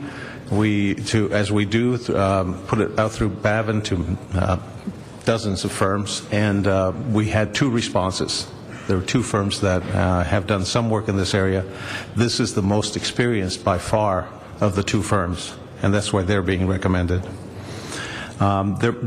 We tried through the process. The question is, has legal settlement been pursued? We tried through the process to best protect the city's interests by doing and addressing the issues as they arose, so that the city will be better poised to defend any lawsuit and to win any lawsuit that is filed. That's not to say there won't be a lawsuit filed. Again, I think the statements have been made that there will be a lawsuit or more, and so while we are as prepared as we could be, having gone through the process, there was no opportunity to pursue a settlement as such. There was the opportunity to take the actions and to follow the best course to put the city in the position to defend itself, and that's all that's been done up to now. I mentioned the criteria. I think that covers all of the questions. If I missed any, I'd be happy to address them now. Okay, Mr. Alarcon. How common is it for redistricting plans to be challenged in court? I beg your pardon? How common is it for redistricting plans to be challenged in court? It is not an uncommon occurrence. As you're aware of some of the articles that have been published regarding the state's redistricting plan and the challenge that was filed to it. For our plans to be challenged in court, I believe it's been over 20 years since we had any challenge to over 20 years or 20 years? Correct. Over 20 years. More than 20 years. The 1990 plan was not challenged? 86. The 1990 plan was not challenged? I don't recall it being challenged if it was. Yeah. And so we don't have any specific knowledge that there's going to be a lawsuit, but there are general concerns based on comments that have been made. And based on letters from at least one attorney who has expressed criticism and the fact that the city is vulnerable because of the flaws that he sees. Notwithstanding that you are not specifically experts in the field of redistricting, from a legal perspective, what is your assessment as to our position? Let me ask Mr. Hari to answer that question. I believe that he is better prepared to do that. Council member, as we've advised throughout this process, we've done our best to advise both the Commission and the Council on the law of redistricting to ensure that the plan that's adopted by Council is legally defensible. We believe we have done so, and that based on the information contained in the record and the Commission's report and the deliberations in Council, that the plan adopted by Council meets legal requirements and is defensible in court and would prevail in court. That's my general understanding, having gone through several redistricting processes at the state and at the city, that there are many ways to prepare a redistricting plan that is legal. It doesn't necessarily mean that people who are opposing it if they did it their way, that would be illegal. It just means that if we vote for something, it could be legal, but different than what somebody else might have done. Is it not true that there are many ways to do a legal redistricting plan? Yes, that's absolutely correct. There are hundreds of ways to draw a legally compliant map. It's in the discretion of the policymakers taking into account the law and also the decisional factors they'd like to take into account to draw the map as they see fit in their discretion. But there are many, many different ways for a legally compliant map to be drawn. Mr. Krikorian. Thank you, Mr. President. This matter was heard in Budget and Finance. I just wanted to focus in on the fact that, members, what's before us today is the appropriation of this funding to be able to retain counsel. What's not before us is anything to do with potential litigation strategy or merits of potential claims that we haven't even yet seen, or any legal analysis of the issues at all. What's before us today is whether or not to appropriate funds and authorize the city attorney to be able to move forward with executing a retention agreement with this law firm, a law firm that, by the way, was selected after an RFP process. So since the member of the public asked about that, there was an RFP that was put out. There were 2 firms that responded. The firm that was selected and recommended is apparently one of the outstanding firms in the nation in dealing with redistricting law. So that's what's before us today. And the Budget and Finance Committee approved this, and I recommend your aye vote. Okay, Mr. Zine. Has a lawsuit been filed? No. Okay, so And Dennis, let's be careful here. Well, no, I'm asking the question. We're looking at appropriating funds for a law firm to represent the city in this matter, but there's no lawsuit filed. So in the event there is a lawsuit filed, is there a time frame when they have to file? Actually, a redistricting plan can be challenged pretty much at any time. Okay, so what happens down the road? It's likely, though, that the types of challenges that we're anticipating to the adoption of these ordinances that you voted on today and will be voted on next week will be filed relatively quickly. And it'll be the type of an action that will require a very expedited response as well. So we're anticipating an immediate need for the law firm. However... So we're anticipating and we're preparing in the event of? Correct. Do we have to pay any money between now and then? All that we have provided in the contract for payment before the filing of a lawsuit is for some preparatory work to be done for them to go through the plans, the redistricting plans and so on, and the ordinances in order to be ready to respond and to go through the record. We've limited that amount to $10,000 at most. And then what happens to those districts that have a change taking place July 1st? Do those changes still take effect? Mm-hmm. And then if the lawsuit prevails, do we then go back and unravel something? Mr. Reed can correct me, but my understanding is that if the matter is brought before the court and it is successful in part or in whole, then the court will need to give us guidance as to what districts will apply for any further elections. So is it only limited to the districts that are in question, or is this then, could it unravel citywide? In other words, if someone files a suit regarding the redistricting, regarding District 13, for example, will that then impact everyone, or is it just that?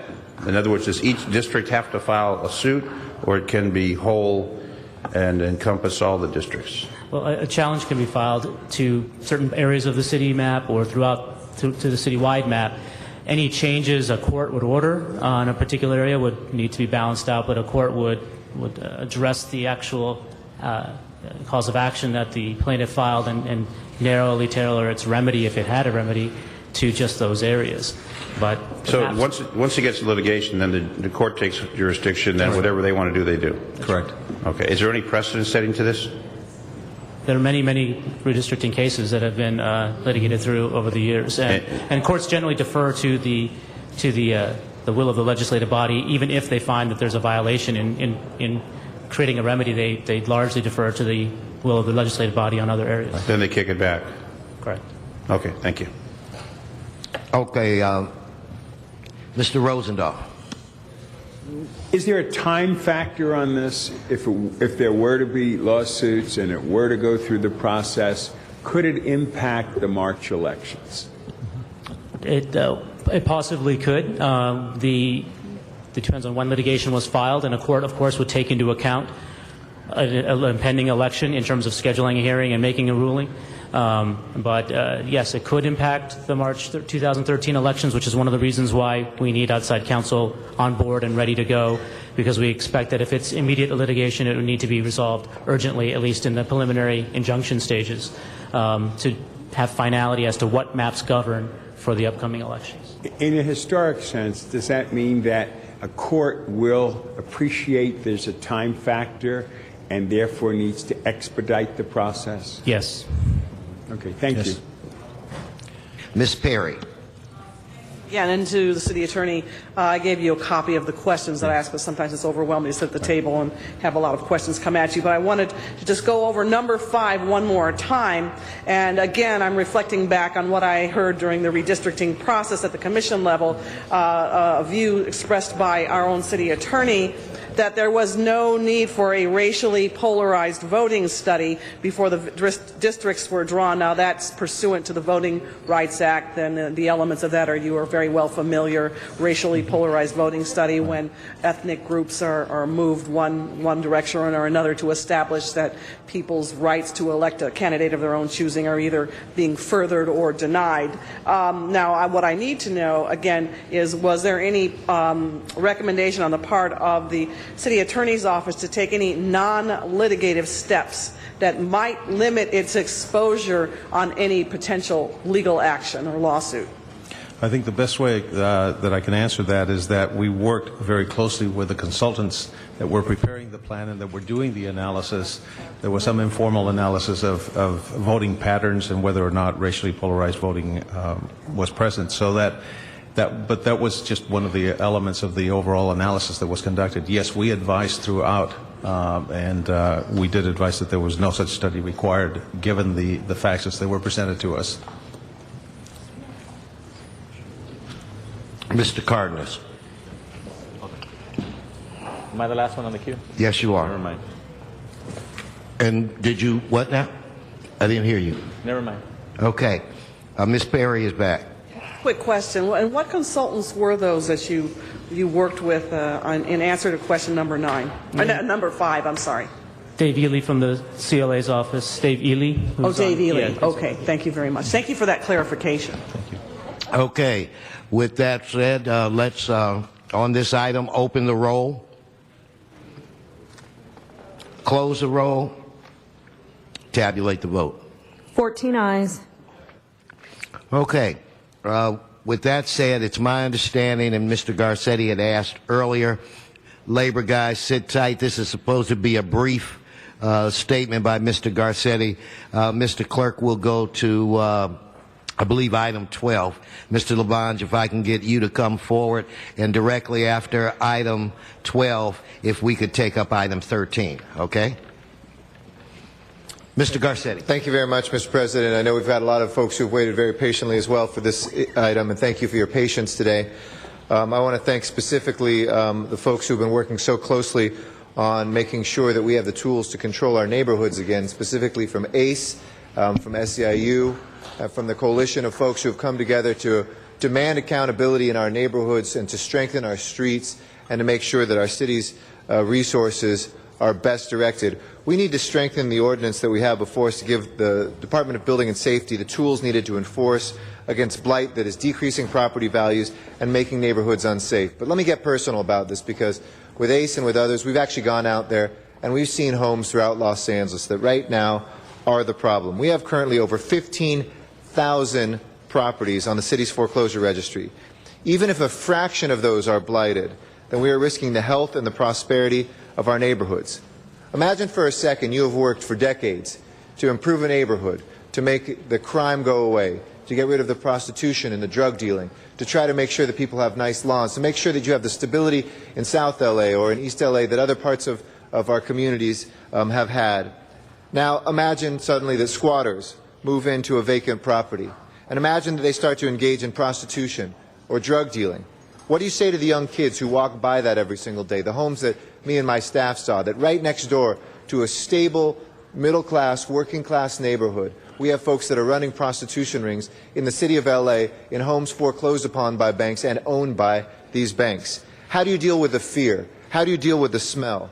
You've done nothing wrong, and suddenly your own property that you're maintaining, that you're taking care of, is worth less and you don't feel safe. We need a proactive program to increase enforcement. Last year, we put forward a program, and our Department of Building and Safety, it was my expectation, would enforce this, but the fee that went forward to that was for management and not enforcement. We had an upfront fee to pay when you register your home that has been foreclosed upon and have banks do that. But now when we're looking at this today, we would put a $400 to $500 fee, maybe something modeled similar to what Oakland has done when they implement that after us, to make sure that we have money for enforcement, to take our inspectors out there and to reclaim our streets and our neighborhoods. I'm asking the city attorney to draft an amendment today to create an upfront enforcement and inspection fee as part of our foreclosure registry. And in addition, the foreclosure registry requires the bank to provide contact information for each property. When we have community members who spot these things before even sometimes our law enforcement officials know, we need to be able to swiftly and strongly crack down on them and make sure that we have accountability.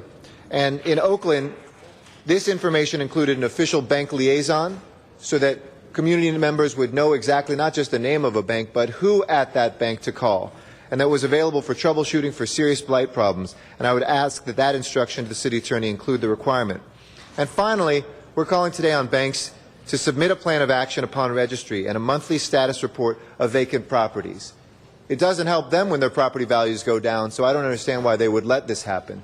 But it certainly doesn't help us. And in the communities where people are fighting to take prostitution and drug dealing away, to take blighted properties and broken windows away, this has not happened in too many of our streets. And as part of the creation of this proactive program, I want to hear back from Building and Safety within 30 days on a lead person that is dedicated to oversee specifically this program and to work with the Housing Department and LAPD on coordinating efforts.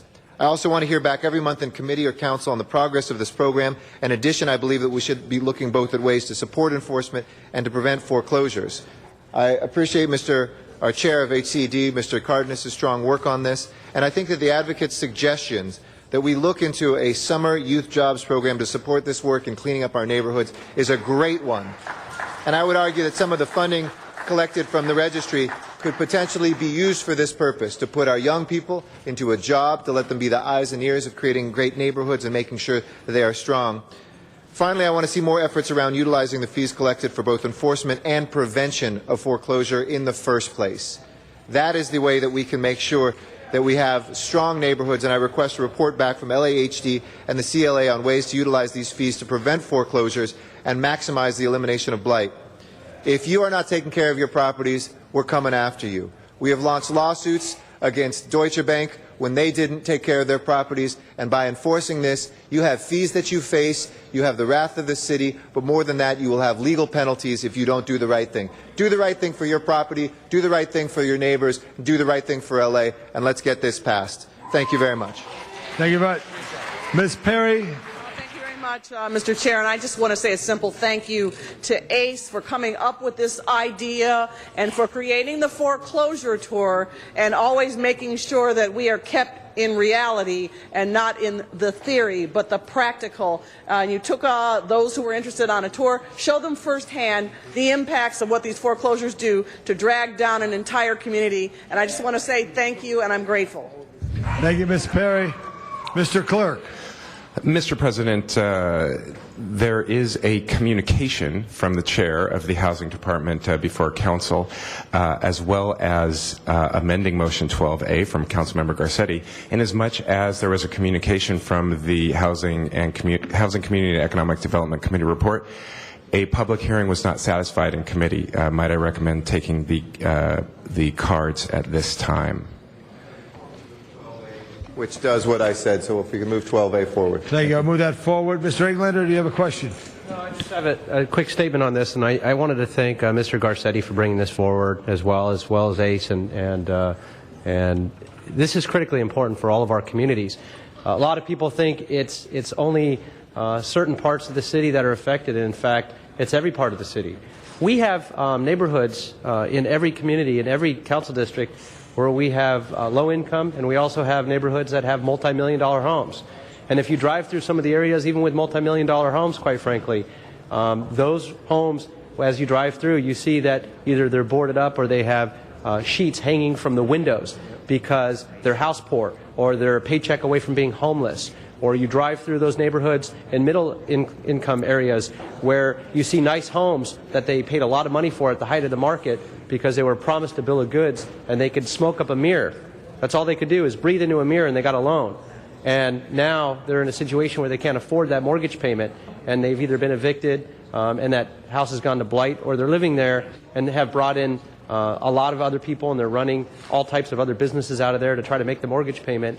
Or we've got the squatter situations. We have situations where we have squatters living in their operating facilities out of these homes, and we can't get them out because our zoning codes are antiquated, and we don't even know who owns the property. And that's often the struggle. So I want to thank Mr. Garcetti for bringing this forward and putting so much work and effort into this. It's about time. Thank you very much. Now I'd like to call on comment cards here. Jason Elias. Miss Morgan, is that Elaine Morgan, Eva Morgan, Heidi Calco? Good morning, Council. 21,000. That's the number. This is 1 minute each comment. Thank you. 1 minute each time, Right. so I'll speak really quickly. 21,000, that's the number of properties that are in the process of foreclosure. This is long time coming to actually work with building and safety to actually enforce this ordinance. I want to talk for a second about the summer jobs program that Councilmember Garcetti mentioned. If any of you have any money laying around, we're going to fund this program. We're going to get youth out on the streets to identify blight, to organize in communities, to not stand for these properties to be in our neighborhoods. And the city's got to take leadership. And I want to thank Councilmember Garcetti for his support in moving this. This is long time coming. Let's do it today. Move the ordinance forward. Thank you. Heidi Kalexko. Heidi here? Is Heidi here? Thank you. We're going to note the car. And Elva Morgan. Heidi, come on up. Thank you, Heidi. 1 minute comment. Thank you.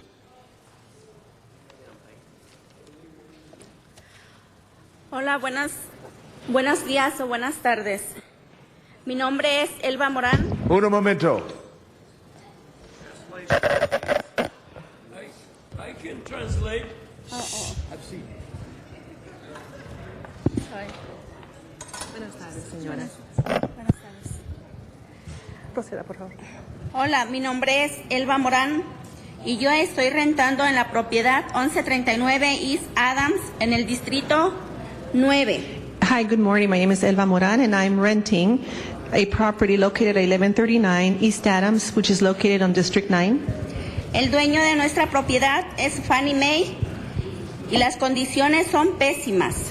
The owners of the property is Fannie Mae, and it's in terrible, terrible conditions. Nosotros trabajamos con un abogado para negociar con el banco por 4 meses y no nos hicieron caso. Hicimos un acuerdo hace un mes para recibir reubicación de renta, pero el banco cambió de representante legal y dijo que ya no hay un acuerdo y tenemos que empezar de nuevo. We were working with an attorney to negotiate with the bank, and we did this for about 4 months, but they did not pay attention to us. We entered into an agreement about a month ago in order to receive funds to be able to relocate. But the bank changed its legal representative without notifying us.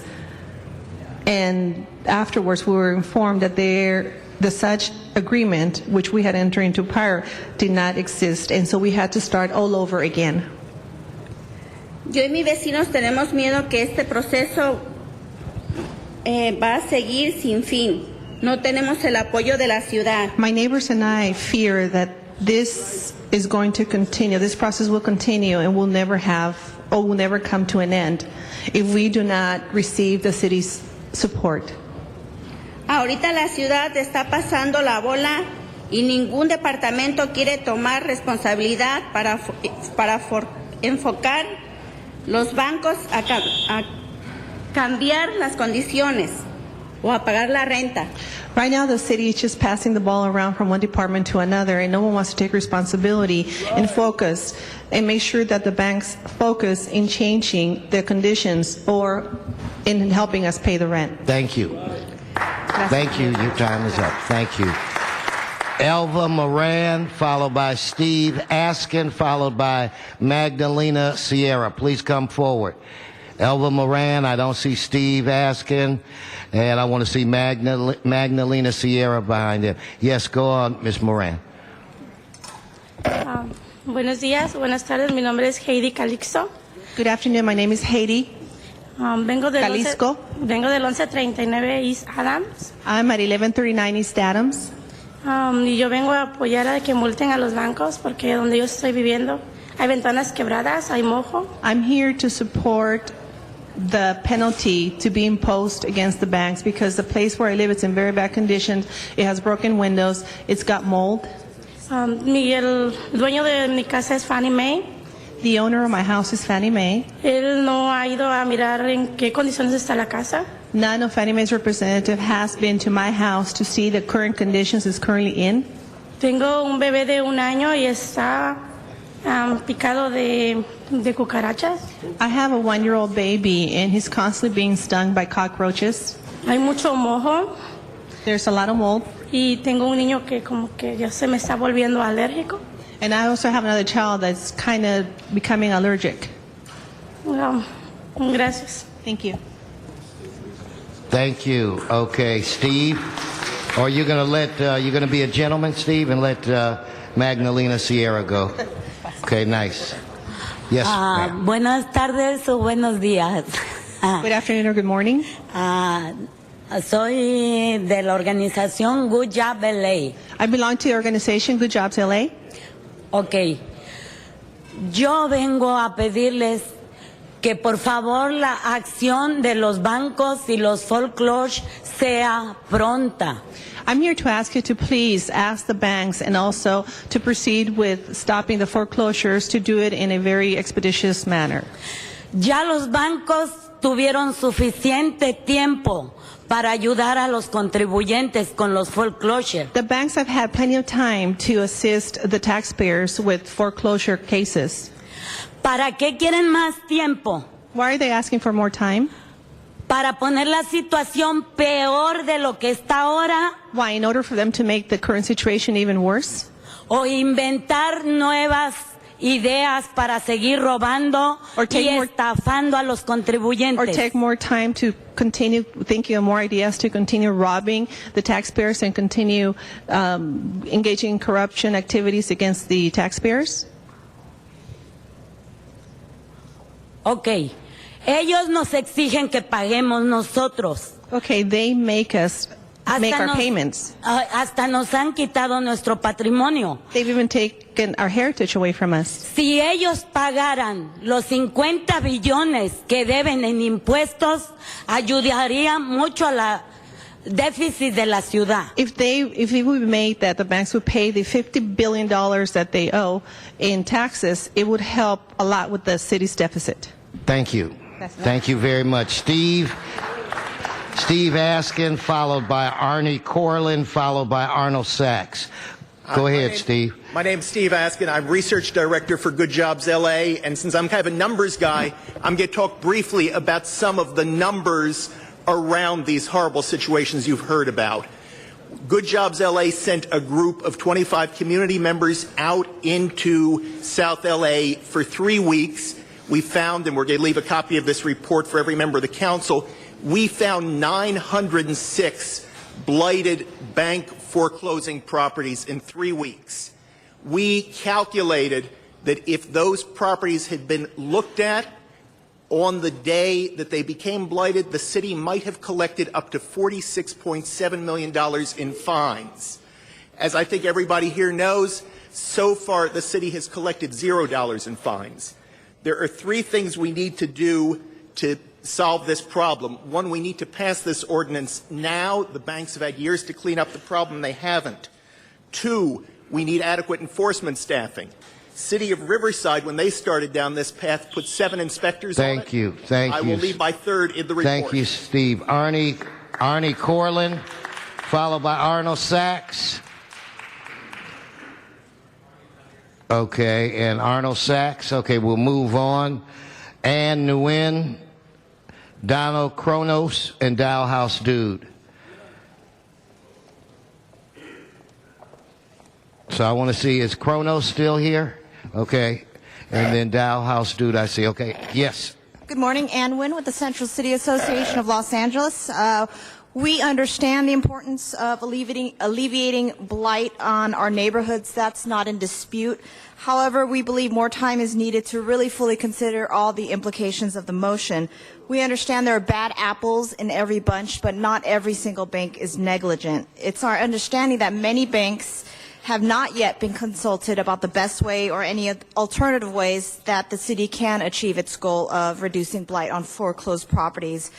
That being said, we believe the right parties should be at the table so this policymaking can be fair and judicious. Thank you. Thank you. Donald Kronos, followed by Dalhouse Dude, followed by Doug Arsenault. Yes, Hi. Mr. Kronos. Donald Kronos. First off, I wanted to say I think it's important that we look at what exactly a home is. It's not just real estate. It's not just a piece of land. And even that, that's something important to think about. I mean, think about it. If somebody, for example, takes a piece of land away from someone that has an apple tree on it, and they do nothing with it. The apples fall on the ground, they sit, they rot. They're going to waste. Okay, but a home, the reason why we call a house a home is because it was built to be a habitat for humanity. It was constructed through people's labor to be there for people to live in. When someone takes something like that away and they neglect it, what they're doing is they're robbing our society of labor that has been done on our behalf. Now, if they're not going to maintain these places, if they're not going to have someone there living in it, or at the very least check up on it and make sure that it's in good shape, then they should let the homeless people live in it. Give people a place to live. Thank you. Dalhouse Dude, followed by Doug Arsenault, followed by, I believe, Alvion Hood or Hurd. Yes. Yes. My assistant will finish what I will begin. Your card, Miss. There's no tag team. You have the floor. Mr. Herman knows if I make an error, I correct it. Mr. Herman's card was not submitted. He is not going to speak on this issue. Public comment started before he put in a card. So I'll give you your 1 minute if you want it. And we'll start it from the beginning. Go right ahead. Yes, I want more like 1 hour. You take hours on some items that are totally already ridiculous. Anyway, it is the same old thing that I've been telling you. We need to go back to the basic root of the problem. We need to end homelessness. You will not have one house empty. You will not be talking about all this. You will not be wasting everybody's taxpayer money. You will not be devising ways to crack down, Mr. Garcetti. Let's go get more money. Let's crack down. You know what I'm saying? Everything is about cracking down. No, everything is about building and keeping people in the home. Mr. Kronos was right. All of us are right. We need to change this stupid system. Thank you, Mr. Arsenault. Doug Arsenault? Doug Arsenault. Doug Arsenault, okay. Alvion, I think she hollered out Hurd. Yes. Come on. Followed by Beverly Roberts. All right, I'd like to say, first of all, thank you, thank you, thank you. It's about time we decide. All right, now don't break anything. I know I only got a minute, but I want to tell all of you, thank you. I love committee. Thank you, Cardenas. Thank you, my friend Garcetti, and everybody. We are going to do what we've been working to do for 2 years. Put our foot where it belongs, in the A of the banks, okay? I will respect my language, but I'm sure you know exactly what I mean. I am so excited that we're finally going to do something about these foreclosures. They wanted the property, now let's make them take care of it and clean it up. We don't want to live this way no more, and if they don't believe it, they will see us again. You better believe it, all right? So I just want to say thank you for ACE and all the other organizations, this board, this council, everybody. May God bless and keep you. Thank you. Thank you. Thank you, thank you, thank you. And you, okay, oh, all right now. Now, you should know that we turn the mic down by half whenever you yeah, we do. Yeah, we do, dear. Okay, Miss Roberts. Okay, Beverly Roberts with ACE, of course, you know that. I want to commend you, Mr. Garcetti. Excuse me for messing up your name, but you know who I'm talking to. You are a gentleman and a scholar, and I commend you and I thank you. Okay. Also, my house is not in foreclosure, but I've been trying to get a modification for 4 years, and I'm tired. I'm tired of all the paperwork, all the BS that they put you through. Now it's time to do something. But I'm not moving anywhere because it's my home. I've been in it for 22 years. So I want to say that. And then also, I don't like the blighted property in my area. It's ugly, it stinks, and it's dirty. I don't want to live like that. I never did before. Why now? Thank you, Ms. Roberts. Thank you. Okay, members, I know that many of you want to speak. I'm asking that you keep it brief. We have a very important issue to take up, and I really did not know that we didn't have a full quorum in committee. So I thought that we would be finished with this item. So I'm going to ask Mr. Rosendahl to be as brief as possible. Bill Rosendahl. Thank you very much, Mr. President. First of all, I want to say this is, when you think of the occupation movement and you think of the 99%, and you think about the Wall Street issue, it has reached the point where our city council has listened to community and has put together a strategy. And I just want to read for the record 3 lines. Enforce fee on foreclosed properties that is levied at the notice of default. Dedicate code enforcement staff to conduct proactive inspections of registry properties. Requirement that bank and investor owners report monthly on the status of their foreclosure properties, and this additional motion that says the Community Development Department to work with the LA Housing Department and the Building and Safety to report on the establishment of a summer youth jobs component that would hire youth to proactively go out and look at potential foreclosure properties. So it becomes a win-win-win on every level here, going in that direction. But you know, when the banks got all into this, and they lend money and they did their thing and now they foreclosed the properties, they end up win-winning on everything. And when Washington threw all that money at the banks, all of us thought that some of that money would be used to stop foreclosures from happening, and it wasn't. So when you saw the people rise up who have lost their homes or in the process of maybe losing their homes, to me, it was criminal, frankly, by the banks to play that strategy out. So I just want to thank my colleagues and everybody here in the council for realizing that we can get involved in this issue and we can make a difference. And obviously, I ask for an aye vote. Thank you. Thank you.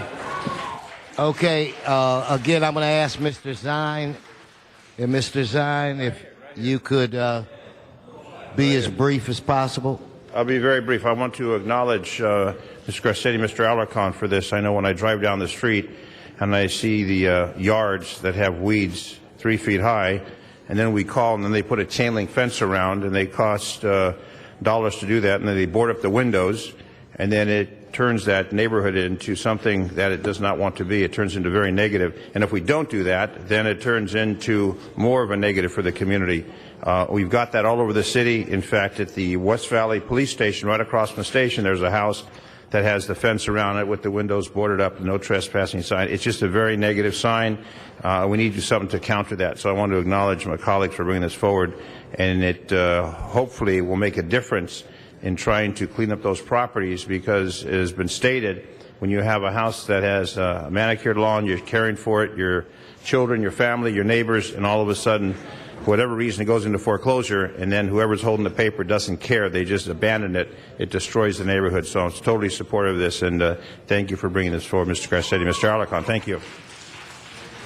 Mr. Alarcon, if you could keep it brief, sir. Council members, as I was driving in to work this morning, I was listening to the news, and the CEO of JP Chase Morgan Bank was asking Congress at a testimony before the Senate committee to allow them to continue to make the kinds of investments that they just made that lost $2 billion. So this CEO is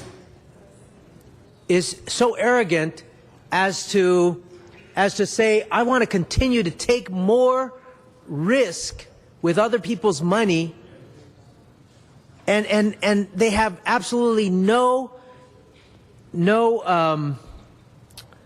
I'm thinking of the word in Spanish, vergüenza. No shame. Thank you. Thank you, my translator, Eric Garcetti. They have no shame in asking Congress to allow them to continue these loopholes that allow them to rip us off. The foreclosure crisis was not only manipulated, it was strategic. They did it on purpose. There is a wider gap between the haves and the have-nots today than there was before the Depression. And it continues, because not only did they push people out of their homes with bogus deals, they are now blighting communities at large by not keeping those properties up. These people are killing the American dream, not only house by house, but community by community. They are not participants in our community. What happened to the American spirit of barn building, where the whole neighborhood would get together and build a barn so that one member could be productive and all the ships would rise? They don't participate like that. They destroy neighborhoods. And we should not think twice about charging them fees to create the enforcement units to be able to go after them and make them fix their properties. Now, the man said that we would probably get $46 million in revenue. Well, we probably wouldn't, because what would happen is if we started enforcing this, they would fix the properties. And that really should be the goal. We want to keep our communities whole. We want these properties to be sold to people to give them home ownership opportunities. So I hope that, when this action came up, when this program was created a couple of years ago, obviously I supported it, but I also said without the enforcement, I fear that we would not be able to do anything about it. And in fact, not only were we not able to collect any fines, but the industry is thumbing their noses at us and continuing the blight throughout the city, even in wealthy communities, not just in poor communities, where they thought they could hide it.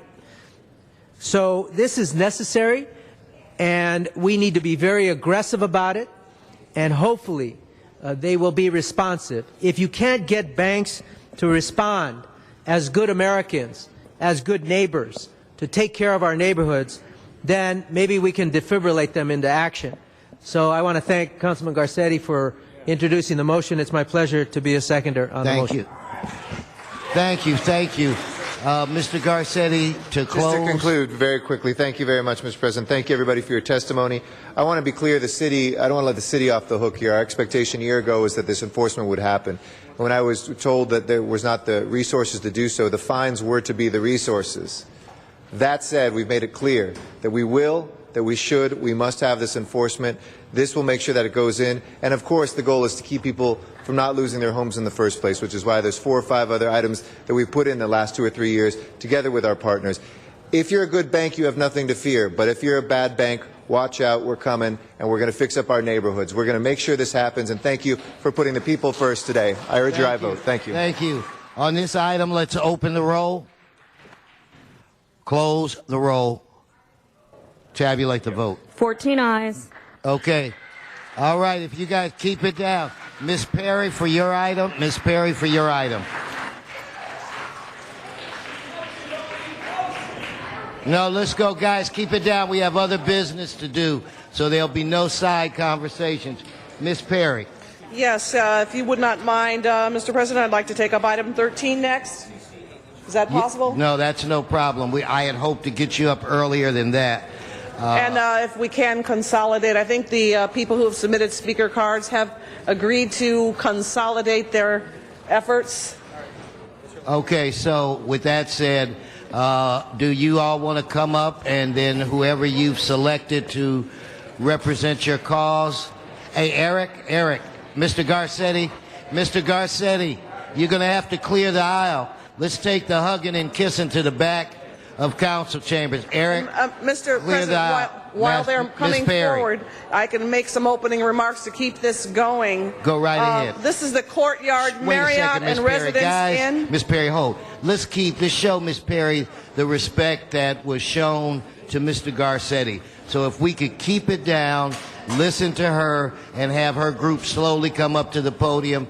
With that said, Ms. Perry, the floor is yours. Thank you very much. The Courtyard Marriott and Residence Inn, otherwise known as the North Olympic Hotels, are an extremely important undertaking for the city of Los Angeles. The Chief Legislative Analyst report indicates that if this project is completed, the general fund will gross approximately $134.5 million over the next 25 years, create 800 construction jobs and 252 permanent jobs on site. These are well-paying, middle-class, union jobs that the city desperately needs. The net effect of these two hotels reaches beyond the project itself. These incentives up front guarantee jobs up front and guarantee a minimum of tax increment up front to the city's general fund. So the perspective should be that this project is tied directly to job creation, and it is guaranteed. The developer advises that this project will create thousands of indirect and induced jobs on a regional basis. Additionally, the Olympic North Hotels project will help make Los Angeles a much more competitive convention destination. Pursuant to recommendations from the Visitors and Convention Bureau, our city, and in particular downtown, needs 5,000 new hotel rooms in order to compete with cities like Las Vegas and Chicago. This project will bring 392 new hotel rooms and bring the city closer to its goal. And I want to express for the record now that I am in full support of this project. Thank you very much. Okay, if we could have the group come forward.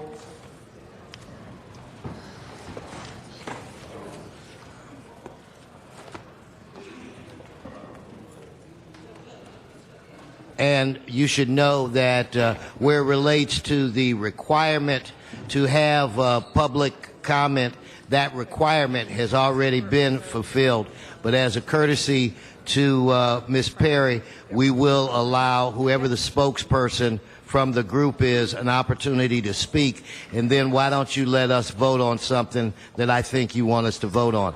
With that said, podium is yours. Thank you, Mr. President. 2 minutes. I'm Ron Miller with the L.A. Orange County Building Trades. I represent 140,000 craftsmen and women, about 40% of them out of work. We desperately need these jobs. I'd like to commend Councilmember Perry for all her hard work on this project. It's going to go a long ways towards fulfilling the number of hotel rooms that we need. We have some other hotels in the area that are coming up on the board in the future. But we have a desperate problem in the city with these frivolous lawsuits that are being filed to stop our projects. We need to get the men and women of this city back to work. The Building Trades stands in full support of this project. Thank you. Thank you. Thank you very much. Mr. Zine. And for the record, guys, All of the cards will be submitted, and they'll be on file that you were here and what side you were on. Mr. Zine. Thank you. I want to thank Ron Miller for his leadership and for the trades that are here. All these gentlemen that are here today would be working if they had construction jobs to go to. So I want to acknowledge that. The question I have, there was an article that appeared talking about property tax and sales tax and all these taxes that would not be paid to the city of Los Angeles in this particular development, which I thought was a little unusual because in previous developments in downtown LA, the Bonaventure Hotel, the Marriott, others, there were CRA dollars that would help establish those locations, which are now doing extremely well. We know downtown is doing extremely well with what's happening with Staples and our winning teams, etc.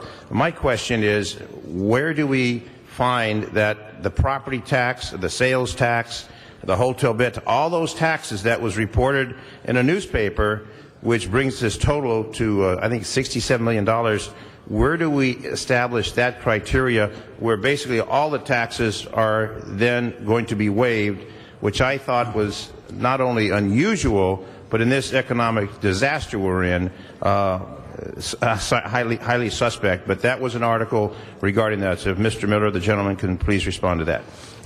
Certainly.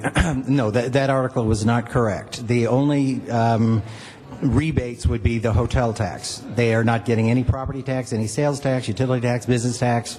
The only rebatable tax would be the hotel tax, which represents no more than 50% of the overall taxes generated.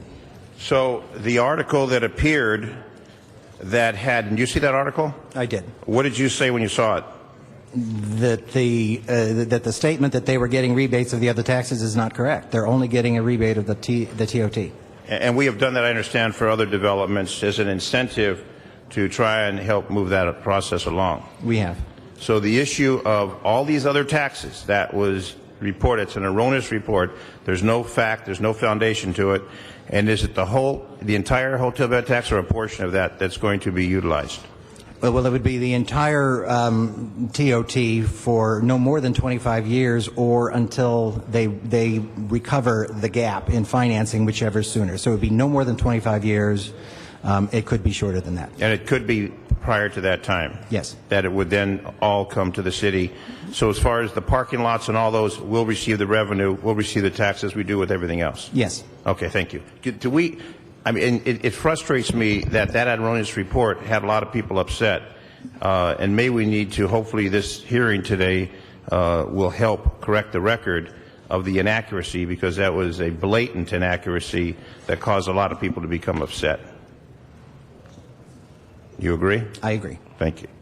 Okay, thank you, Mr. Mr. Zine, Mr. Labange. Thank you very much. Mr. Miller, you've been around a long time. This is another milestone for Los Angeles, correct? It is. It would provide another hotel within walking distance of the convention center. We now have, of the 7,000 we need, we only have about 5,500 to go. This is a product that currently doesn't exist. It's a Courtyard by Marriott and a Residence Inn. Extended stay hotels currently don't exist down there. So it's going to help the convention business, and it's going to provide a product that doesn't exist right now. And you scrubbed the numbers, as they say. Yes, to my right is our consultant from KMA. Right. And whatever the $21 million, is that what it is? The net present value of the revenue, the net new revenue just from this development, and it takes into account discounts from revenue we're already receiving. The net new is a total of about 134. The present value is about 22 million. So we would get 22 million in today's dollars. They could get up to 22 million. Right. And this is what is a tremendous asset. I remember when it was a parking lot. I remember you worked on the whole expansion of Staples. LA Live, etc. It's a dramatic change. The University of Southern California and all their work down on Figueroa. Now it's an active area for both the students, sports fans, conventioners, as well as downtown and greater Los Angeles residents. And this completes the almost up to 9th Street. Is that correct?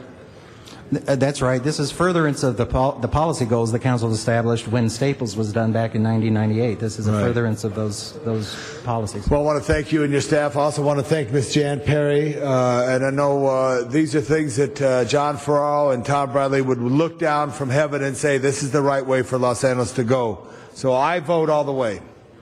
Thank you, Mr. Labange. Now, members, before we proceed, I reopened public comment for those who support this project. I need to give a courtesy to those who do not. So if you do not support this project, you can raise your hand. Okay, then sir, you raise your hand first. If you come forward, Mr. Walsh, I said 2 minutes for the other side. I'm giving him 2 minutes, and then we'll go back to the members. In fact, I'll do this. Are you the only other one that's a no here in City Hall? Well, let him go, sir. Identify yourself, and you'll have the 2-minute rebuttal. Thank you, Mr. President. My name is Christopher Sutton. I'm an attorney for the Westin Bonaventure Hotel. I submitted a letter before the meeting. Was the letter received in the record that I submitted? I want to make sure the letter that I submitted regarding the California Environmental Quality Act was received. It's my I see the clerk understanding. nodding yes, and I see them holding it yes. up. We oppose the subsidy, and we echo the concerns that Mr. Rosendahl expressed in committee that these subsidies are unneeded. If the LA Live is a success, you no longer need to subsidize hotels. This subsidy is to to undermine the existing hotels by having the room rates below those of the existing hotels in the area. It is to put existing hotels out of business, to cost jobs, including union jobs like at the Bonaventure. This subsidy is simply a way to move jobs from one hotel to the other, to put some hotels out of business. You don't increase hotels by putting hotels out of business. You only increase by allowing the market to respond. And what you're doing today is you're subsidizing someone who's going to undercut the rates at the existing hotels and cause jobs in those hotels. In addition, we believe that there needs to be environmental analysis of these two hotels because the prior decision did not have the details of these construction and did not have an analysis of what the impact is of putting other hotels out of business with government subsidies. The staff report says that the purpose of these subsidies is to allow them to undercut the existing room rates in the area, and that is an inappropriate purpose. Thank you. Thank you, Mr. Sutton. Okay, now we'll go back to member comments. Mr. Huizar. Thank you, Mr. President. And to our staff, I have a question. City policy for site-specific revenue deals allows for no more than 50% of net new revenues for projects such as this to be rebated. This is at 50%, correct? That's right. Most other deals, are they at 50%, or what percent do we usually give back? There have been some that have been somewhat less than 50. Most have been at the 50%. But most are at 50%. Yeah. And why is that? And why is this one at 50%? I mean, we're going to the maximum of what we're allowed. Was there a bigger gap that was necessary to fill? And so we're saying, okay, we're going to the maximum that we could as a city. Is that what our thinking is? Well, in fact, the 50% does not cover the full gap. It only covers a portion of the gap. So it's really a function of our outside consultant determining what the cost of constructing and operating whatever the project is. And we've done non-hotel projects with the same sort of methodology. And we will only commit to half of the net new revenue from the development and only up to the amount necessary to cover the gap. So in this case, in fact, the amount that we're committing is less than their gap. They're going to have to find another $13 million to cover the full cost. So they still have another $13 million to find? Yeah, there have been a couple of projects, I don't remember which, but the gap was less than the 50%, so they got less than 50%. You've been dealing with a developer, et cetera. Do you think they'll find the $13 million? Yes. Okay. And is there a community benefits package? There is. What is that? It includes local hiring, jobs training program, first source hiring. It includes a project labor agreement. It includes street improvements and around the hotel in connection with LA Live, et cetera. This is above and beyond what was required by any CEQA mitigation. So these are public benefits attached directly to this agreement. And a room block agreement. And yeah, exactly. There's a room block agreement for commitment to the convention center. On the street improvements or any infrastructure improvements, who analyzed that for the city? Are we satisfied that that's enough or not? And what type of improvements specifically are in the community benefits package? Yes, we took a look at those, and we were satisfied that they were in excess of the street improvements that were necessary for the project. They've gone out of their way and beyond any requirements that they need to do. Let me see. It's Exhibit E in the subvention agreement that's attached to the council file, and they're going to redevelop the pedestrian streetscape environment at the intersection across from LA Live. That includes a 1,000 square foot street level plaza at the corner of Olympic and Francisco with additional pathways to travel to LA Live, and that will function as a focal point for the LA Live on South Paseo. So it's really creating a focal point at that intersection that will then move people from further up in downtown toward the LA Live. It creates a connection that doesn't really exist in that area right now. So that's a new set of improvements that are happening on that streetscape. And I think as we look at more and more activity happening downtown, the demand on our infrastructure is going to increase, obviously. And I'm making sure, I just want to make sure that in this deal and all other deals, we're doing things that not only will be able to mitigate that increased traffic, increased activity, but also beautify downtown. I see areas around LA Live that are just dead areas and could be beautified, could be improved. And I'm asking myself, with all the new development that's happening, Mr. Weezer, check your time. Why haven't we looked at all the areas that we could have beautified with other similar community benefit packages? And we just got to look at those as well. So we not only look at the increased demand in traffic and other things, but how and what else we can do to beautify areas, and not just that these new beautiful developments occur, but the area all around it still hasn't been addressed in the last 30 years. Thank you. Thank you. Mr. Rosendahl.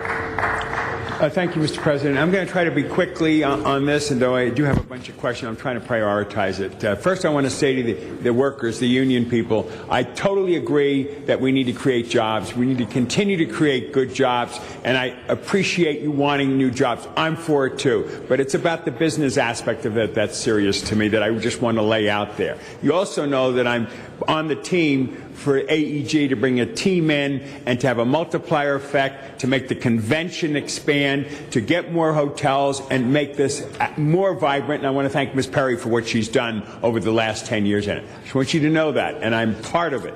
But here are the big questions. How long do we need to continue to subsidize hotels in downtown? What dynamic needs to change before hotel developers can be self-supporting and not need public subsidy? Please answer that. The room rates need to be higher. So, can't they get a sharp pencil and begin to work that out? No, the room rates that they can charge, even at full occupancy, are not sufficient to be able to finance the construction of an operation of a hotel. Well, just to say this, part of the CLA's written response to this question said that the public subsidies are needed in part because the city and political demands that projects have high labor and environmental standards. I don't buy that for a second. Corporate executives could make smaller profits or take, smaller bonuses home. I do not believe that the public needs to pay the price for a corporation to be a good citizen. Just want to make that point. Okay, you told committee this is the economic development model we have used since the 90s. The economy has changed. The city's financial picture has changed. And downtown has dramatically changed. Why hasn't the model changed? Hello? Well, I'm not sure I completely understand the question. Again, this is a mechanism we've used all throughout the city. We've used it in the Valley at Pacoima Plaza. We use it at District Square. We used it at Midtown Crossing. We've used it for the River Center, Mr. Reyes' district. We have used it on hotels. We've used it in Hollywood. This is a policy model structure that the council approved back in 1998 or 1999. Okay, I just want to respond to that real quick, because I have a couple more I want to get on the record okay, right but now. the bottom line question is the same as the first question. Things have certainly improved.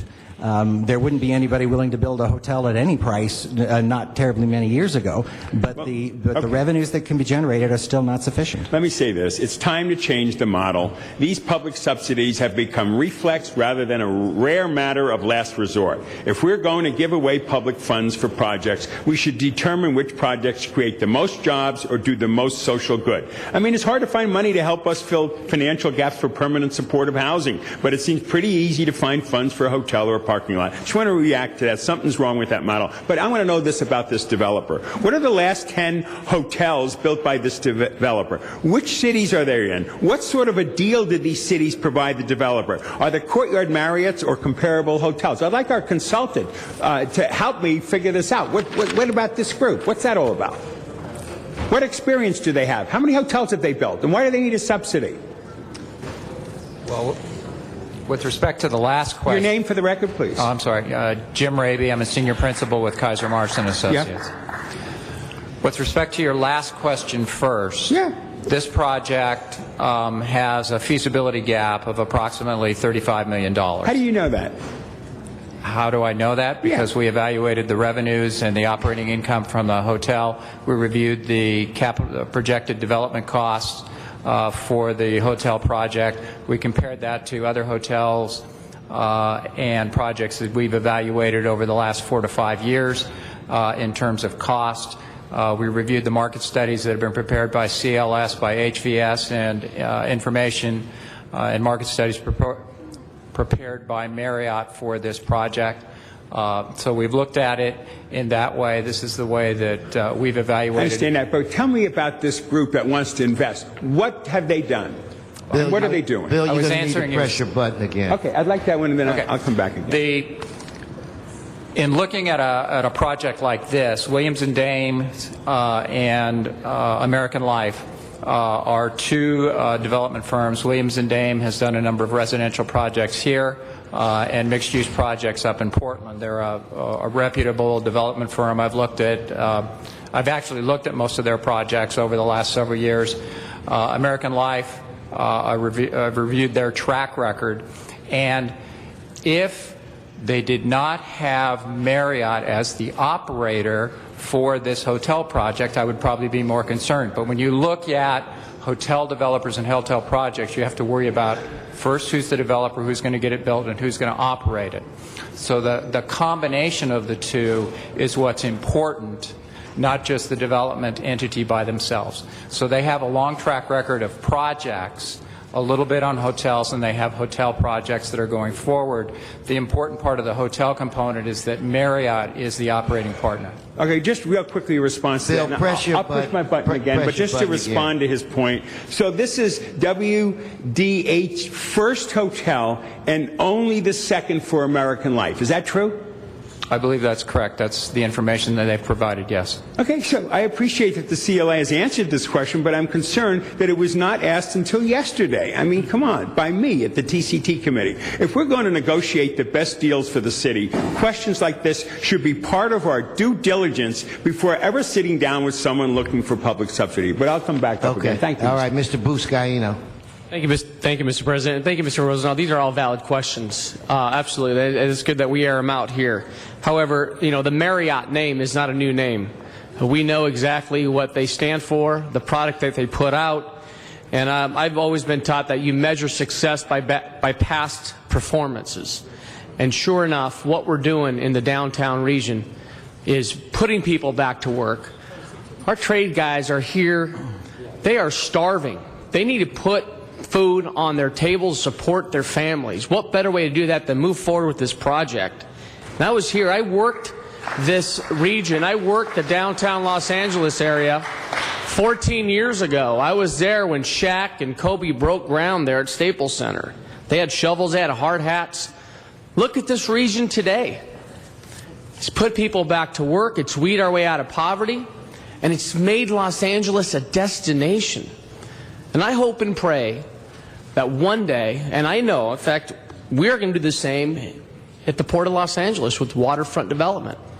You know, the powwow, we did not have enough hotel space when the powwow came to Los Angeles last spring. In fact, we lost some of our tourists and those who were our delegates for the powwow to other cities in the area. So to know that we're going to increase hotel space, help with our revenue, and put Los Angeles on the map, we need to move forward and support this.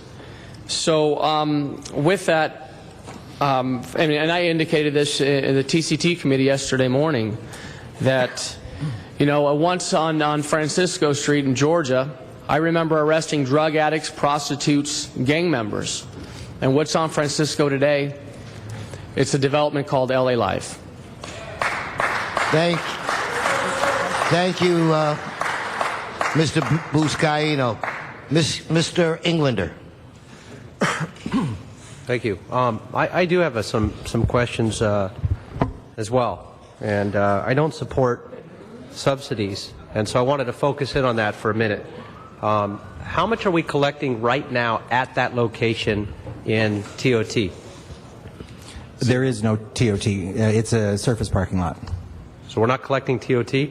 Not from that location, no.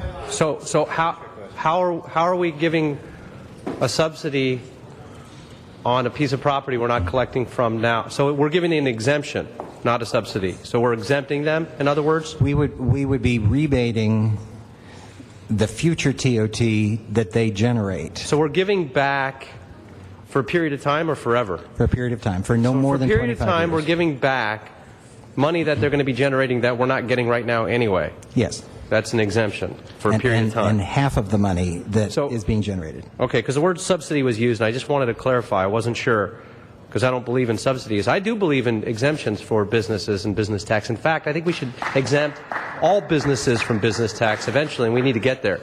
And in fact, I was at committee this morning, a committee that I don't even sit on, to testify to Mr. Garcetti's committee on a piece of legislation that we work with together and co-authored to exempt new car dealers to come into the city, which will now be coming to the city council because we've lost 100 new car dealers coming in here. We've lost local businesses, we've lost hotels, yet we continue to mandate what and how these hotels are going to operate, the types of conditions and the types of wages they're going to offer, but we don't offer the exemptions for them to come here and build.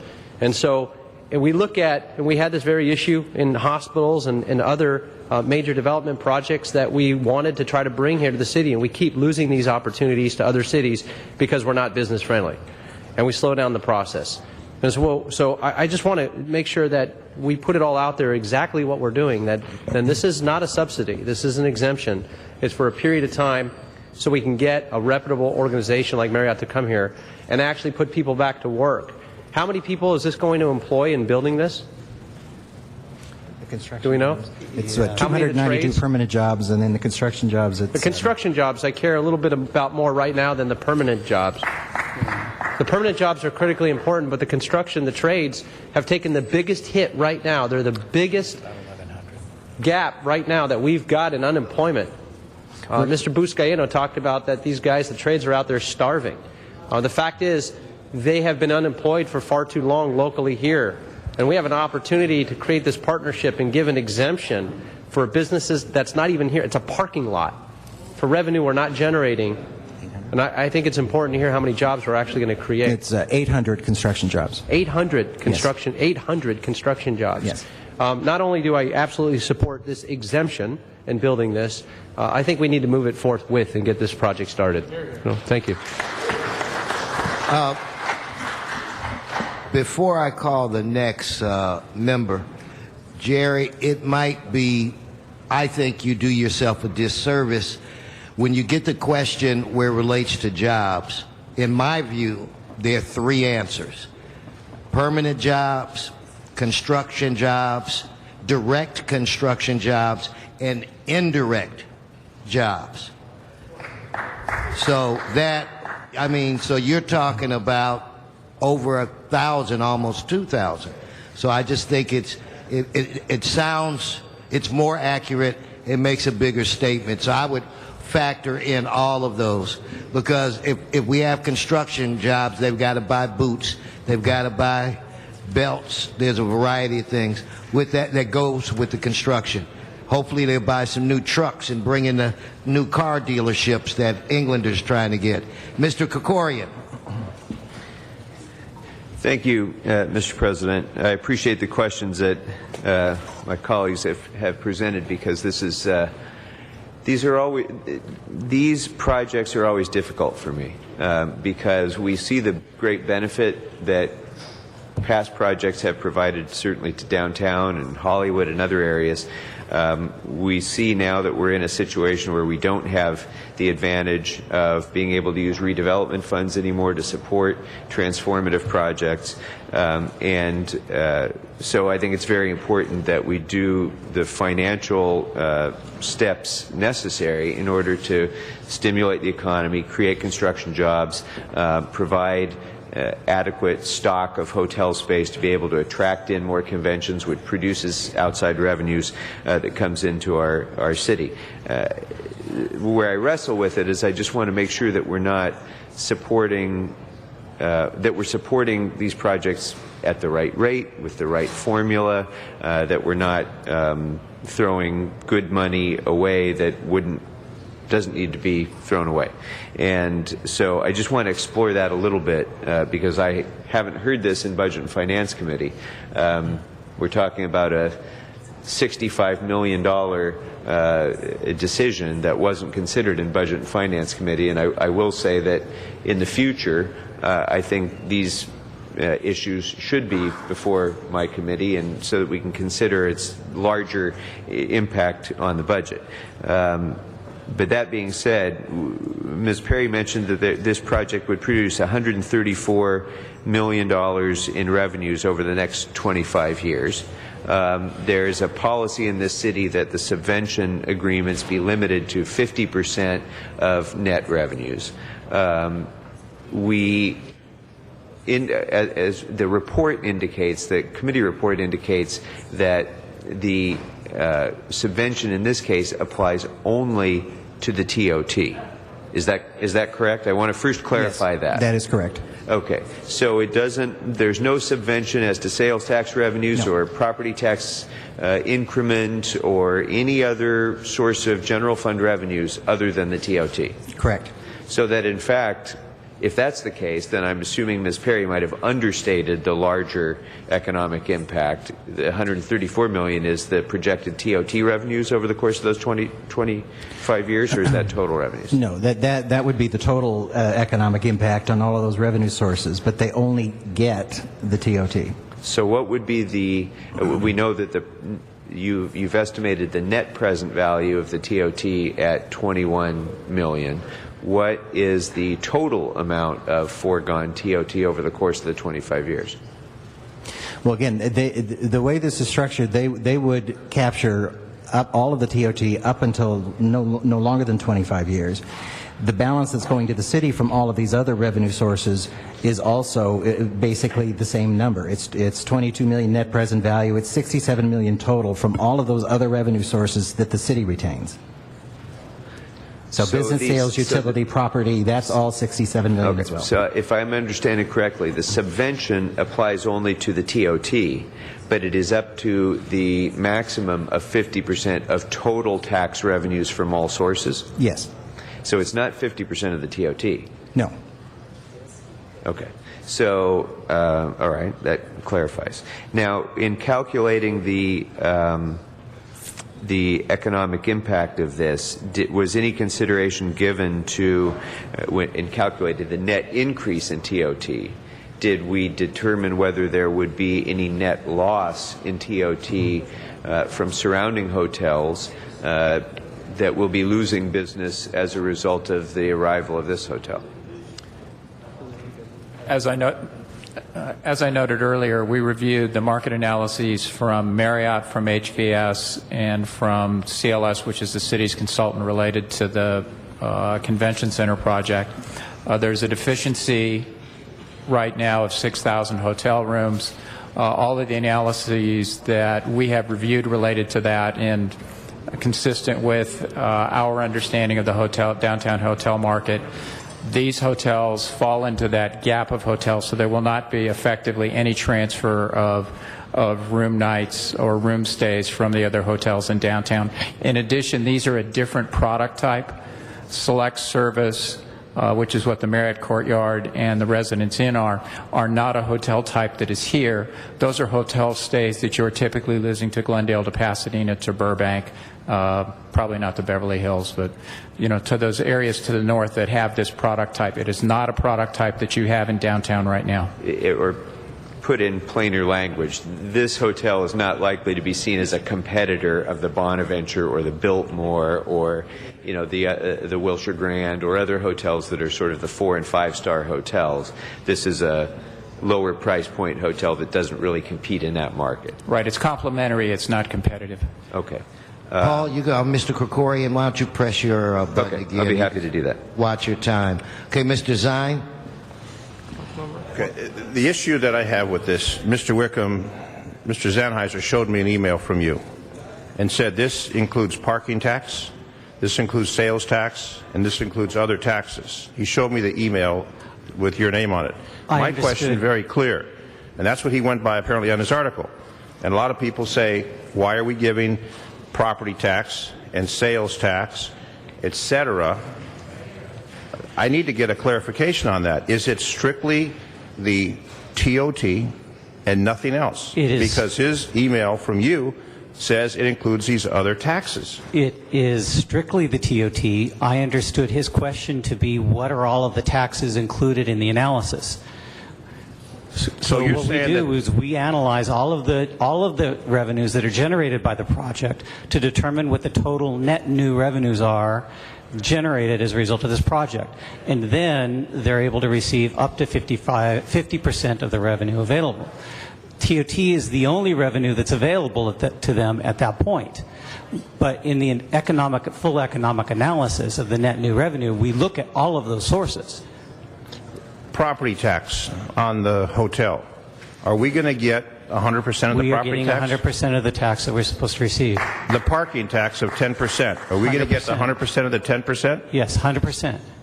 The sales tax when they sell items, we're going to get 100%? 100%. So there's no split with those other taxes with the hotel, as was stated in the article? No. There is no split. There's no split. So I hope that you can clarify that, so maybe a follow-up article will explain that there was some misunderstanding somehow, because the concern I have is that we be candid with it, and when I look at the history of the other hotels that have received subsidies when they were built, the Bonaventure, the Intercontinental, the New Otani, the Sheraton, now the Marriott, the Biltmore, when it looks at the other hotels, the Hilton, which is now the Wilshire Grand, which is now going to be something else, there were some incentives that were established over the years, but I found it very interesting, and what that article reflected, and what a lot of people get upset about, is we're basically giving all the taxes, at least half of it, back to them, and that's what got people riled up. So you're saying emphatically that is not part of it? Emphatically. And maybe we need to do it. I mean, we need to do something to clarify it, because the issue is, are we entering new arenas where we're given more incentives? And the history is we've given incentives. Now, Marriott has 2 other hotels downtown. That's correct. Well, I have 2 down by the convention center, and then the old Sheraton Grand that's Marriott now. So they have 3. So the Ritz-Carlton is the Ritz-Carlton, the JW, right, and the Marriott up at the Sheraton. Yes. And then this would be a Courtyard by Marriott. A Courtyard and a Residence Inn. It's 2 hotels. Okay, and that is not of the same as a Marriott, where they have different services and different amenities. That's correct. This is these are what are called select service hotels. The Residence Inn is a little more of an extended stay. They are not full service. They're what's called select service. They don't have a full food and beverage. Usually you have to go out to a restaurant. They'll provide you with basically with breakfast. and you're paying a lower fee for that room as you would pay at the Ritz or at the Marriott with all the other amenities. Yes, sir. It's not a Motel 6, but it's not a Ritz. Somewhere in between. Okay, Yes, sir. Mr. Zine. And so, Mr. Zine, you're Motel telling us, 6. Mr. Zine, you're telling us you believe everything you read in the newspaper? Keep the light up. Well, yeah. But no, okay, now I'll go to Mr. Rosendahl. A lot of people do. Don't knock Motel 6s. I stayed in one in Bakersfield the other day. It was $40 a night. I appreciated that. Okay, look.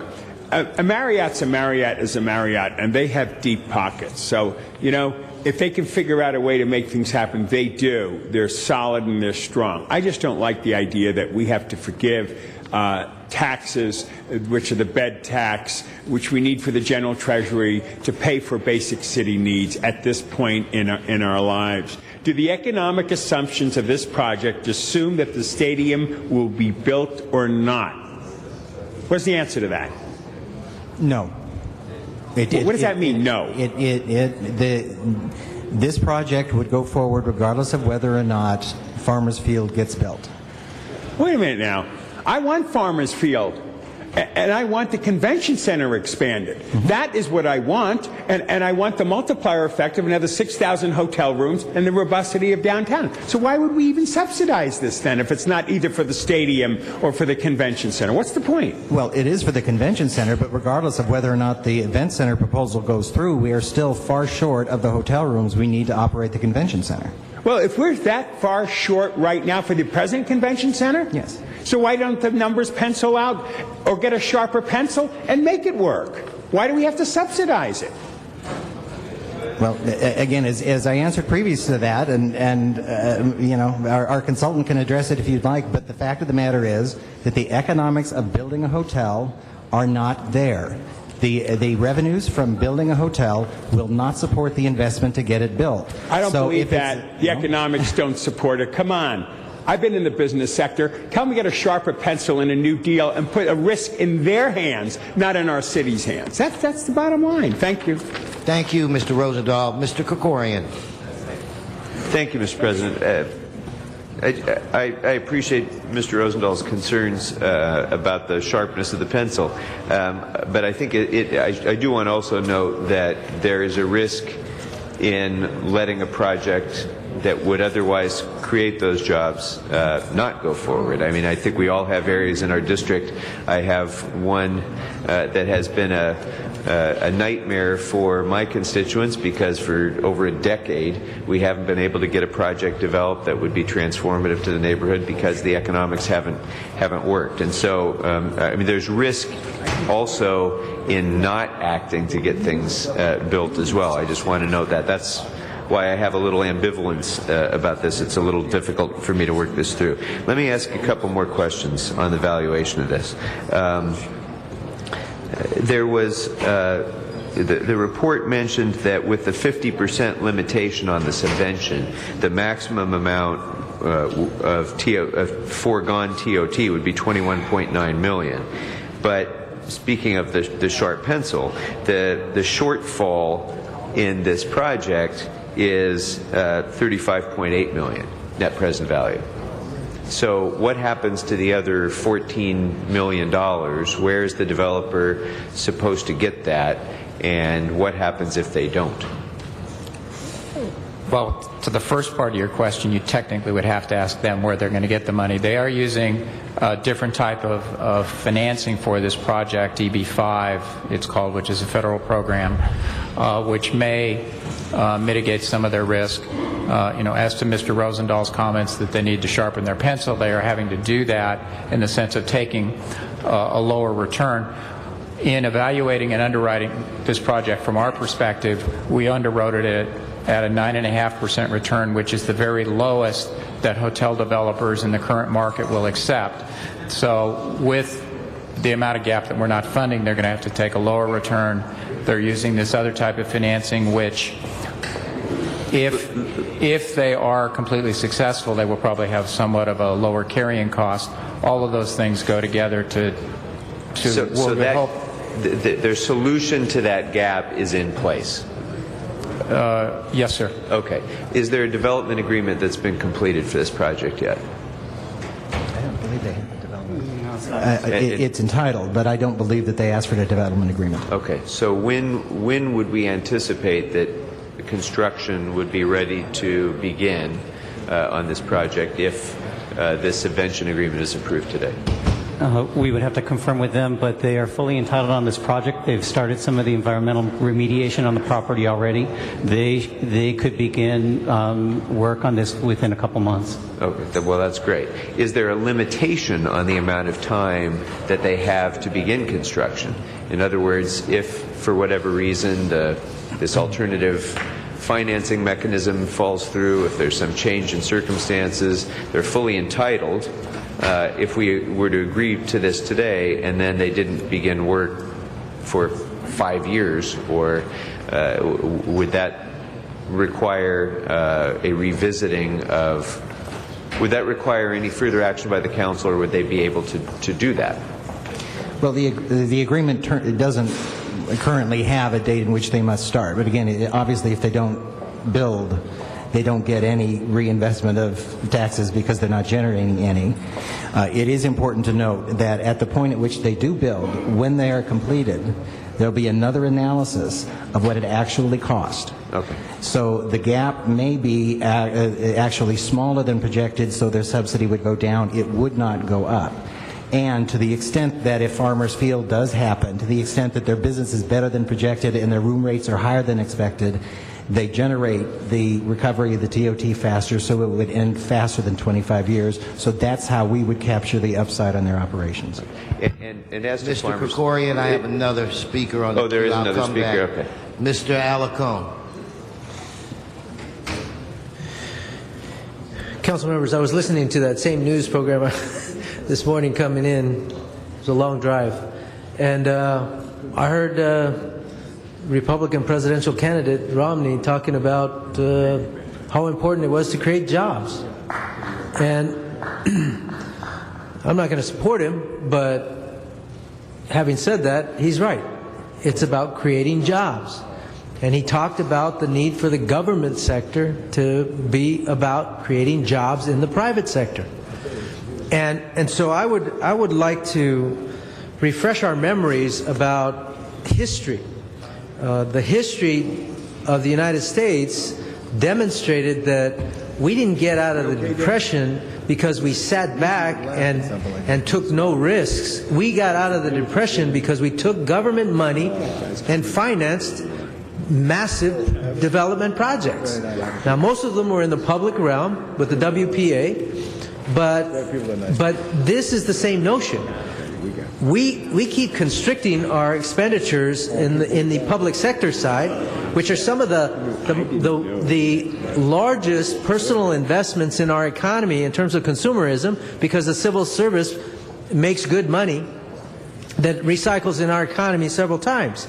Well, if we're going to cut back the city service, where are we going to create those middle class jobs that are going to build us out of this negative economy? Well, I think that President Roosevelt had the right idea. You use government money to invest in projects that will stimulate middle-class job creation. It's exactly what President Roosevelt did, and that's exactly what this project proposes to do. Nobody is second-guessing Mr. Rosendahl on the issue of are we fine-tuning this? Are we getting down to what we absolutely know is to be the best possible deal? And the answer is you can never do that. Because if you bear no risk, then you're probably not moving forward.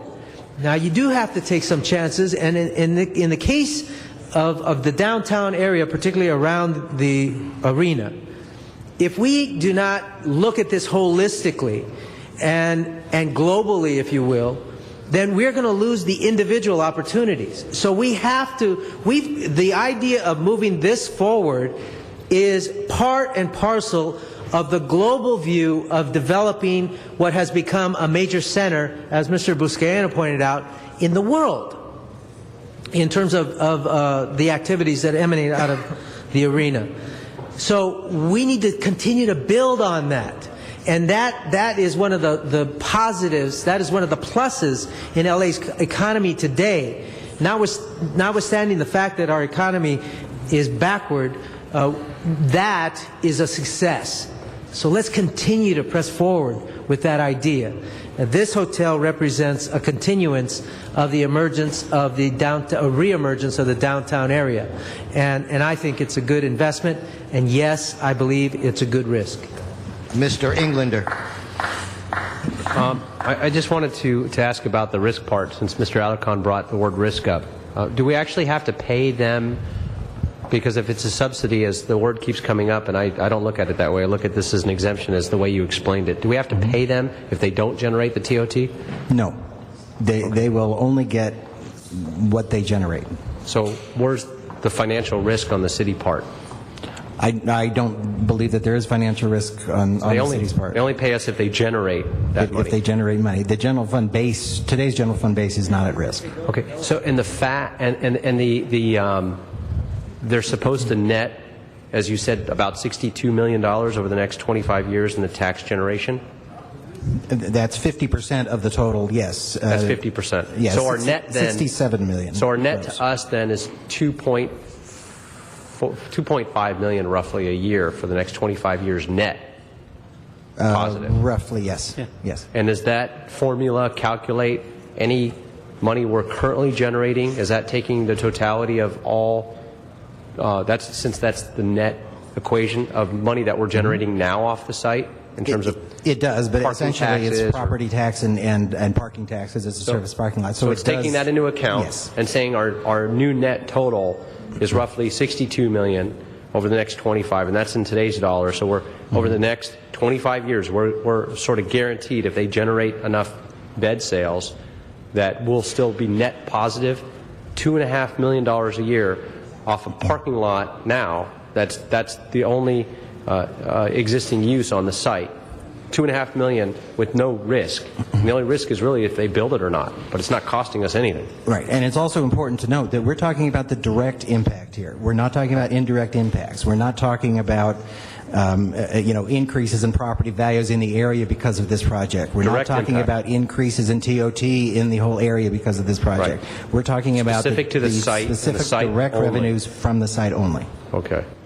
All right. Thank you. Thank you, Mr. Englander. Mr. Krikorian. And the reason why this was not referred to your committee is because it did not have an effect on the general fund. But in the future, if you'd like to take a gander at these as well, all you have to do is let me know. Thank you, Floor is Mr. yours. President. Thank you, Mr. President. I would, on a going forward basis, because I think while there is no impact on the current general fund, there certainly is in our projections forward as we're planning our budgets for future years and out-year impacts, which we are going to be doing in a very robust way. Just remind me when it comes up. Thank you. I just want to respond to Mr. Englander's question about where is the risk. The risk is if there is subvention of tax revenues that would be realized without subvention, or a portion of which would be realized without subvention. And that's why the formula has to be right. It's why this has to be applied only to those projects where there has been a determination that it can go forward in a sustainable way with a subvention, but not without. And so it's not wrong to ask the questions about risk, because there is risk. There's risk that we could get this wrong. There's risk that a hotel could be built in a given spot with or without a subvention, but we give it anyway. That's a loss. In this case, everything that I'm hearing from our consultant, from the CLA, of course, from Ms. Perry and my colleagues, is that this property has been a parking lot for quite a long time. No investor has come along and said, we're ready to build on this parking lot because the economics dictate it. Our consultant has said that even with this, there still is an economic shortfall that has had to be made up through alternative means, and that's apparently happening. So I think I'm convinced that we have that this is the type of project that would not be built but for this subvention. And so I think it's I'm prepared to support this today. I do have a policy question, I guess, going forward, and maybe this is outside of this larger scope. But Mr. Rosendahl asked the question at the outset about when we stop doing this. And Mr. Miller, your response was when room rates go up. Do we run a risk in incentivizing a different price point in the downtown market? Does that cause a downward pressure on our ability to increase room rates, make it more attractive for developers to come in, so that we can get off the cycle of having to provide financial assistance? In other words, if we're bringing in lower price points, that's not encouraging the Bonaventure to raise its rates. Well, I think that the answer to that question is that in charging the maximum price points, and again, as I recall, the study assumes that there's a substantial premium on what would normally, on the room rates, even with this.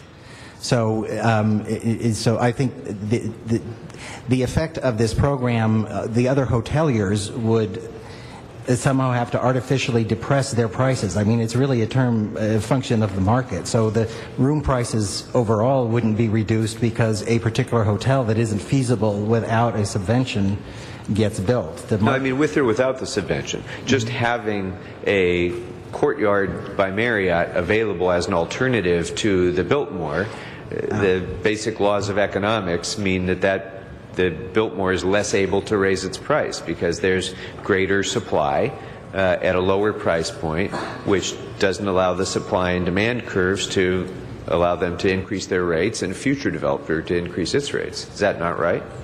Well, again, once we reach, and if we reach the 7,000 threshold, then from a policy standpoint, again, behind this is trying to get the hotel rooms we need to really make the convention center ultimately competitive. Right. Once we reach that point, the whole discussion of whether a subvention for a hotel becomes entirely different. Yeah. But again, this is a different market. It's not going to cannibalize. I've got one more on the queue. Business from other hotels. Okay, if I could just 1 minute, and then I'm done, Mr. President. So, bottom line is this for me: because of the convention center's need to have hotel stock in order to attract large conventions. We've clearly established that, I think, again and again. That is the single biggest economic driver to me. Having the large conventions bringing outside money into our area, where doctors from Chicago are coming to Los Angeles to spend their money here on sales tax and so on. That's what is going to be the secret of stimulating our economy. Not Farmers Field, the convention center, and having big conventions in the convention center. So I think, that's another reason that's motivating me to support this, because I do think that it's not just the impact that this hotel will have, and clearly it's going to have a significant impact in construction jobs and revenues directly generated. The bigger impact is allowing us to have a more competitive convention center that's going to produce a significant multiplier effect of increased revenues for decades to come, I think. Thank you, Mr. Krikorian. Mr. Zine, and I'm hoping this is to close. I hope so. I hope so. I have my reservations because of what was the article in the paper, but Mr. Wickham said that there's no truth to that, and I support that, and I believe that. But the question I have, we're talking about jobs, and we've got the building trades here. They want to get to work. What if we put a condition, if we get this project started, they have to break ground within 6 months, a period of time. We would go along with these conditions, and if not, then we'd have to revisit this. Otherwise, it could be a year, it could be 2 years, it could be 3 years, it could be until they get Farmers Field established and an NFL team, it could be indefinite.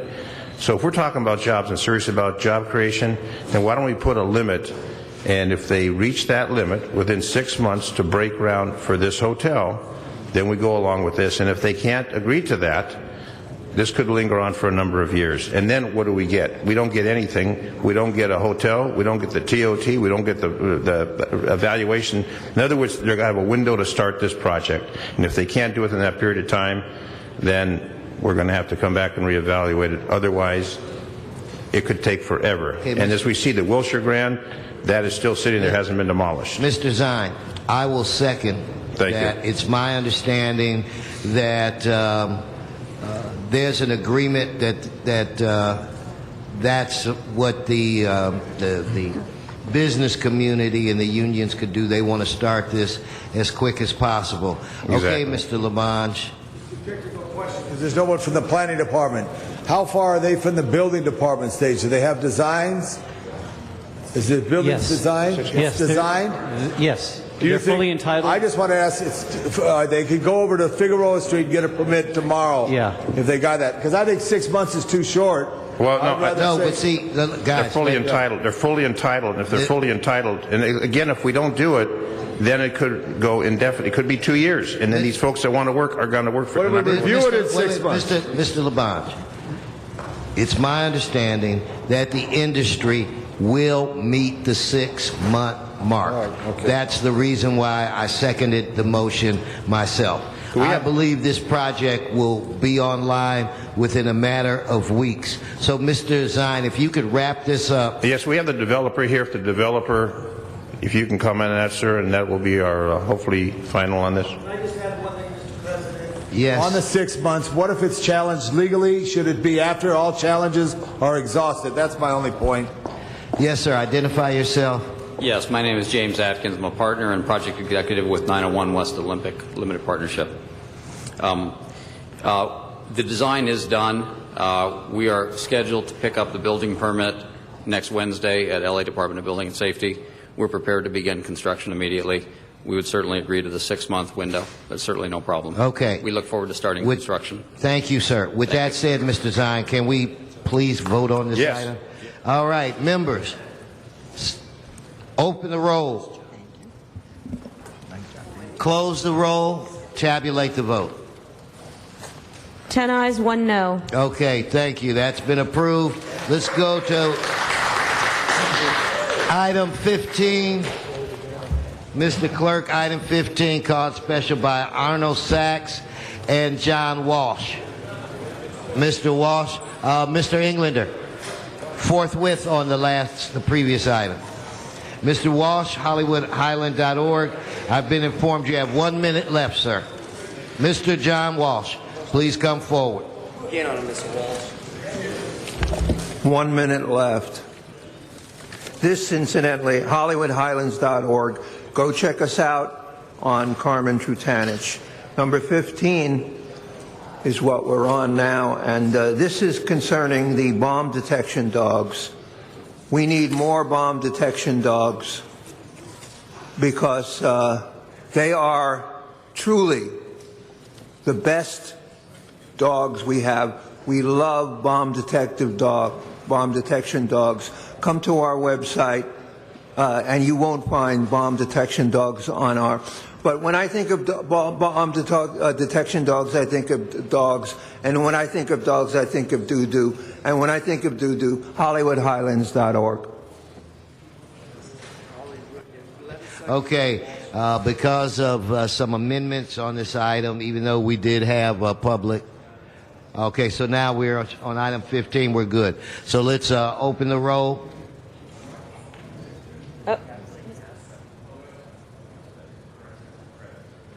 Yes, Mr. Koretz. I believe the CAO has requested that this item be referred back to EERC. So that being the case, I would make that motion. Okay. And I see that Mr. Parks had called it special as I look on my notes. Is there a representative from the CAO's office here? Ray? Same issue.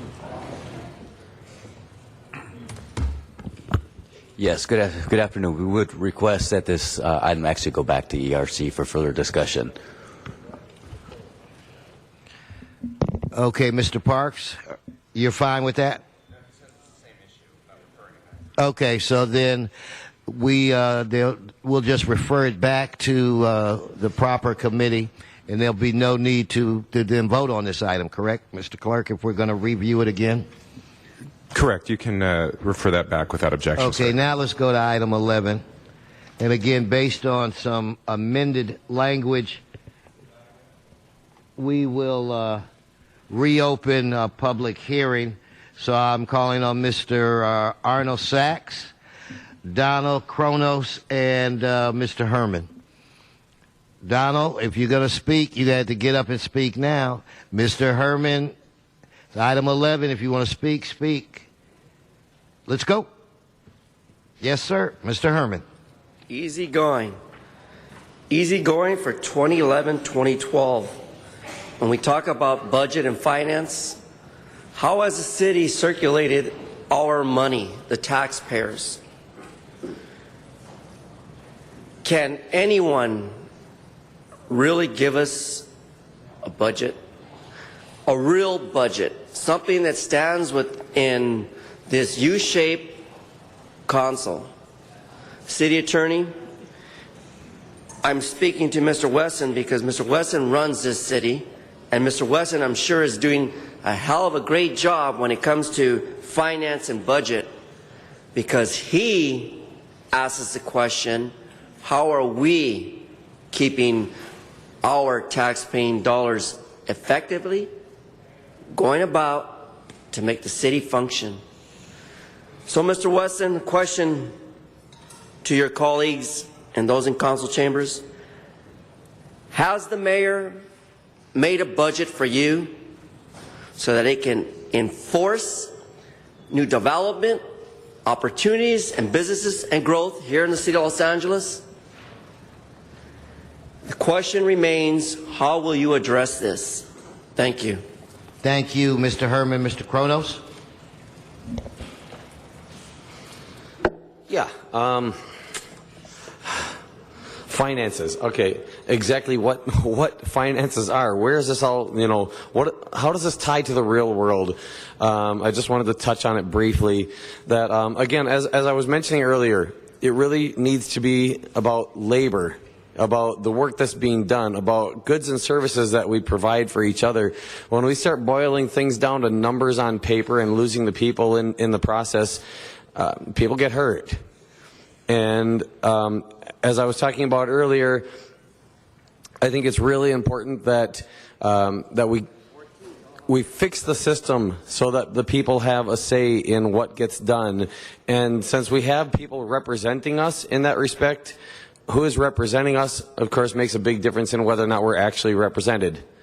So exactly what their plans are for the coming finance, for the coming budget, exactly how things have went as far as the numbers go in the past budget. As far as I'm concerned, this is very irrelevant compared to exactly what the budget is doing. Are we getting the work done that we need done?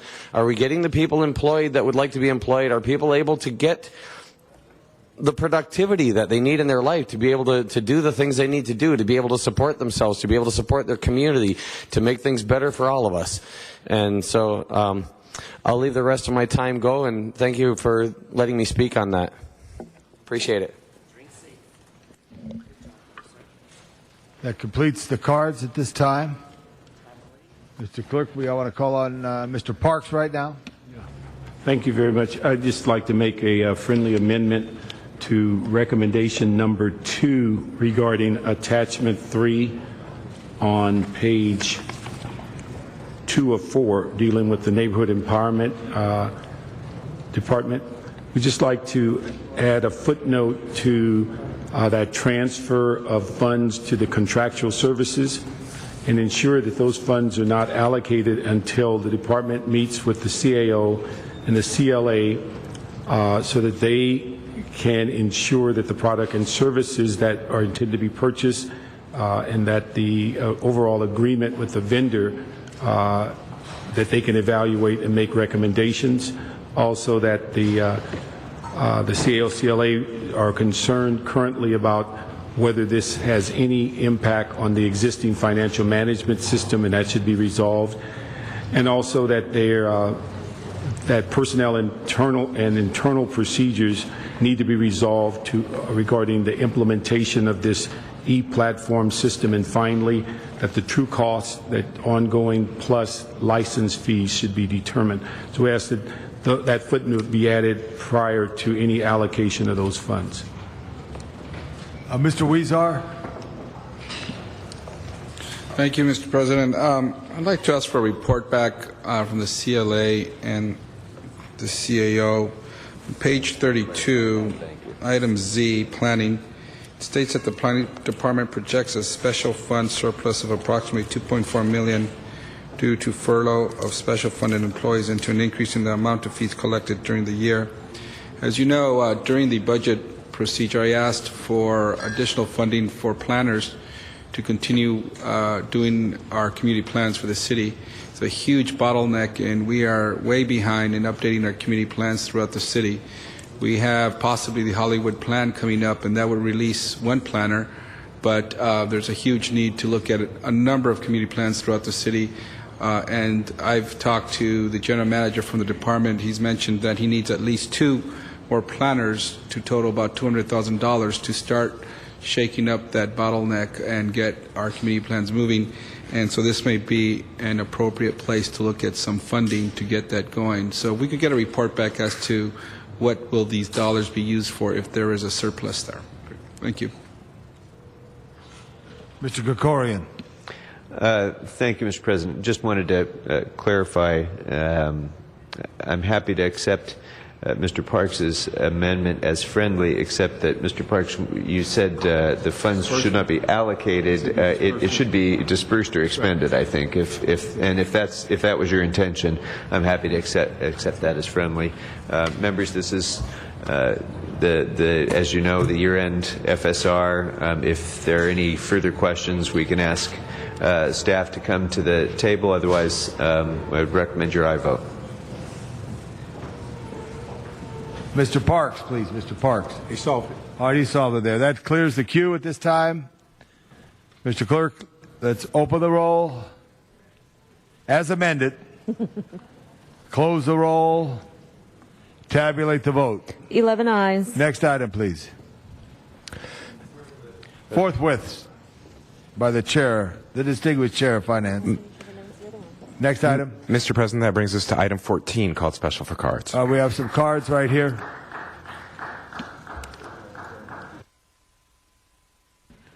Arnold Sachs, for the record. Mr. Sachs is not here. Michael Carrion. John Walsh. Thank you, Mr. Walsh. Mr. Herman. Here we are again on the rent escrow problem. You guys keep putting property into rent escrow, yet the property we have on Soto, it brought to my attention Mr. Buscaino has canceled his meeting for today. Again. He canceled 3 weeks ago. So that means that's 5 weeks without a meeting. And God knows it'll be 2 more weeks. This isn't regarding the rent escrow. Thank you. Advice of the city attorney will keep to the subject. If Thank you would listen, I'd go there. But sometimes you got to give somebody a little leeway. You give everybody else a little leeway. I'm sorry, I don't have a suit on, or else I get leeway. So my point is that you guys have meetings to put property in rent escrow. You got meetings to put them out of rent escrow. But we have blight in El Sereno. We got hazardous problems. We got Americans with Disability Acts in violation. And Mr. Buscaino sits here and does nothing about it. He's canceling meetings. Yet you'll continue to take people's property, take people's money, continue to put their property in this rent escrow program. Where's that money going to?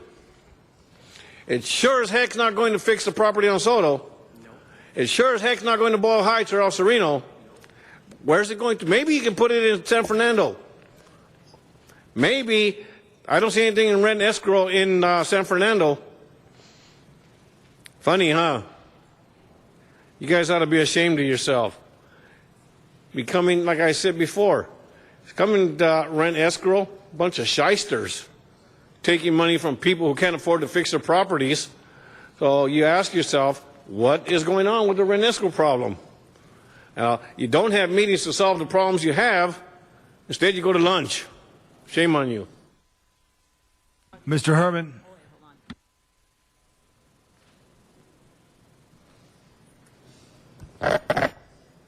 Are we under a conspiracy? The conspiracy to allow certain individuals from the city, within building and safety. We even have Dollhouse dude here who's totally against REAP, right, Mr. Dollhouse? And as I reiterate, what's going on with these programs? As you heard Mr. Michael Carrion say, and he'll say it again as I speak, as many of you who don't listen, people in the city of Los Angeles are losing their homes. Homes are becoming blight, nuisance, and worthy abatement. We cannot generate city business and monies if we don't have building and safety, LA Housing Department, and public officials get involved to do something rather than sit back and say, well, it just happened. No, it's unacceptable. I want to see more accountability, a lot more accountability, and take the initiative to become responsible for the actions of what banks have done, what the city has done, and I can't mention any other department because it's just insane. So Zuma Dog for mayor, he might be a candidate. Why? Because he brought up these charges about building and safety and these proof of compliance, how building and safety and LA Housing were generating these bogus lies to charge people more money to be evicted and lose your home. Thank you. Mr. House, followed by Mr. Donald Carones. Mr. House. That's him. Yeah. Here we are again, and here we are every day talking about people losing homes to a stupid system we created. We are smart enough to overturn the way we do business. Money is not that important when you don't have people that are happy enough to even be around in these communities.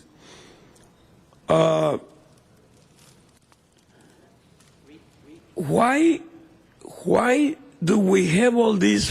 Why do we have the banks in housing? We need a social experiment, not an experiment, but a solution such as was done during the Depression. Alarcón talked about all those building projects. FDR gave us the big deal, the great deal, the blah, blah, blah. And it worked. We need a way to finance each other out of homelessness and to get the banks out of basic housing. The banks, Mr. President, he really has not talked about the rent escrow program. Thank you, Mr. City Attorney. Mr. House, you're off key. The banks do not belong in housing. It's very easy. And yeah, I would like to. Yeah, there. See? Thank you. That's the one last speaker, please.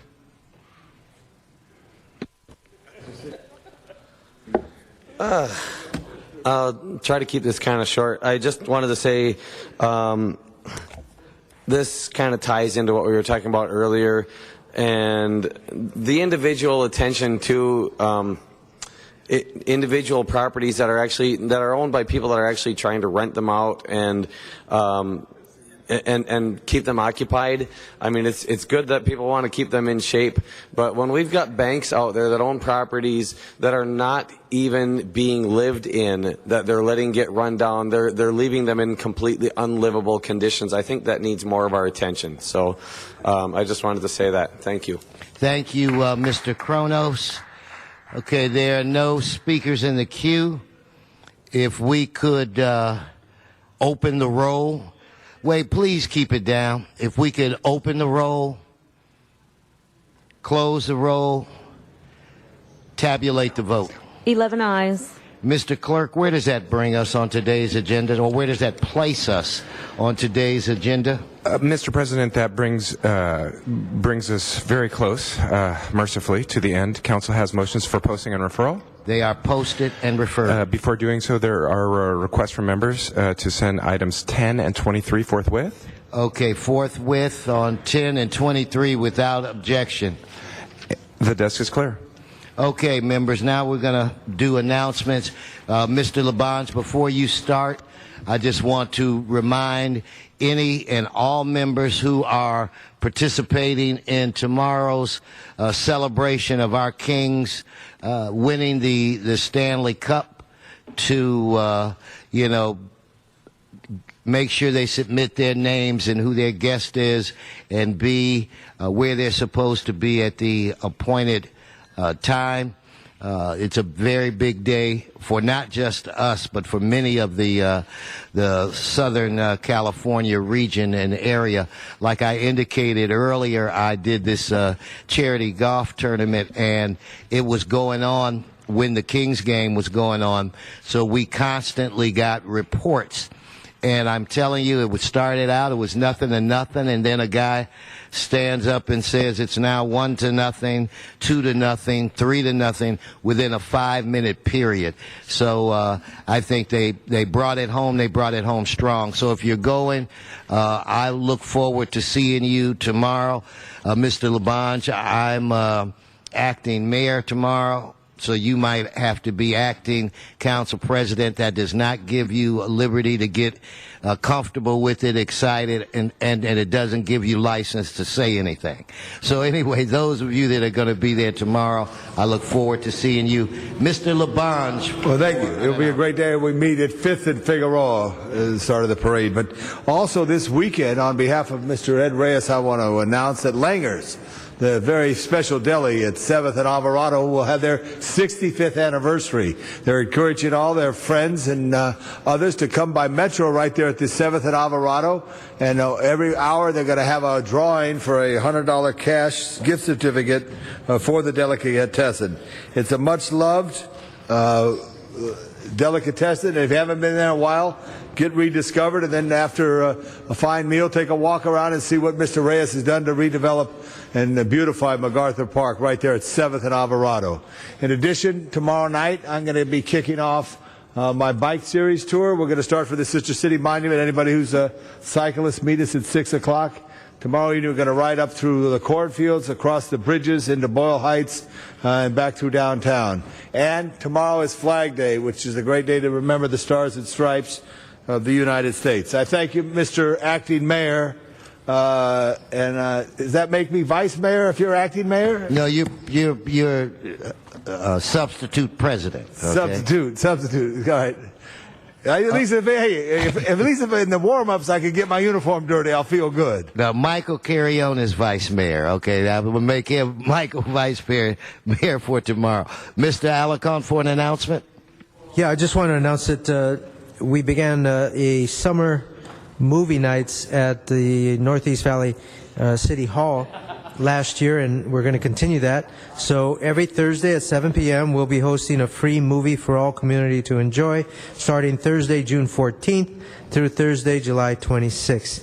So I hope that people will come out. It's an enjoyable event. We had a lot of people from the neighborhood come out last year, and they had a great time. So I hope they do it again. Yeah, Mr. Alarcon, whenever anybody mentions movies in the park, I have to give credit to Mr. Englander. Mr. Englander, when he was chief of staff to Mr. Smith, came up with this idea, and at one council meeting in the Valley. I chatted with him or Greg about it, and I thought it was an excellent idea, and I guess I've been doing this in my district for about 5 years. We do 4 movies at 4 different parks. We serve, which at the time Smith gave free popcorn and I think soda, so we took it to another level where we give it just like you're going to the movies. You get candy, you get soda, and now we do burgers and hot dogs. We get business people to donate bikes and things of that nature. So we have a raffle. Everybody gets a free raffle ticket. I think that's something that I think that's something that all. No, I think so. I think it's something, Richard, that all members should do, because neighbors really get to know each other. We incorporate the police; they come out, firefighters. It's a good event. I'm glad to hear that you're doing it. It shows just how committed and intelligent you are. Any more announcements, members? Mr. Zine, are you doing movies as well? We've got movies at Warner Center Park through the summer season, and also concerts in the park on Sunday, and the famous Councilman Dennis B. Zine fireworks extravaganza on the 4th of July. So with that, I want to wish a reading your notes verbatim? happy graduation. I keep my little notes here. Hale Middle High School graduation. I want to wish them success. That is going to be Hale Middle School in my district, and I will be attending that graduation. Also, I want to acknowledge the graduates from Magnolia Science Academy graduating. I want to acknowledge them, congratulate them on that achievement. And there are so many things that are happening, but we'll report on that on Friday. Thank you. Thank you. Members, any other announcements? Okay, let's rise. Everyone in the council chambers would rise for adjourning motions. Members. Okay, Mr. Labange. As I ask, we adjourn in memory of Frank Laura, the father of David Laura, our very own building and safety liaison. Beautiful man, much love, but let's all remember David's father, Frank Laura. All members. Who will have services this weekend. All members. Mr. Parks.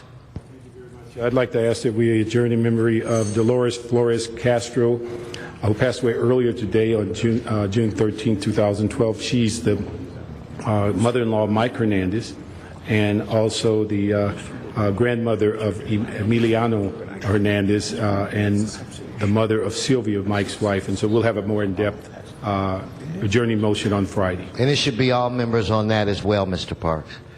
Mr. Alarcon.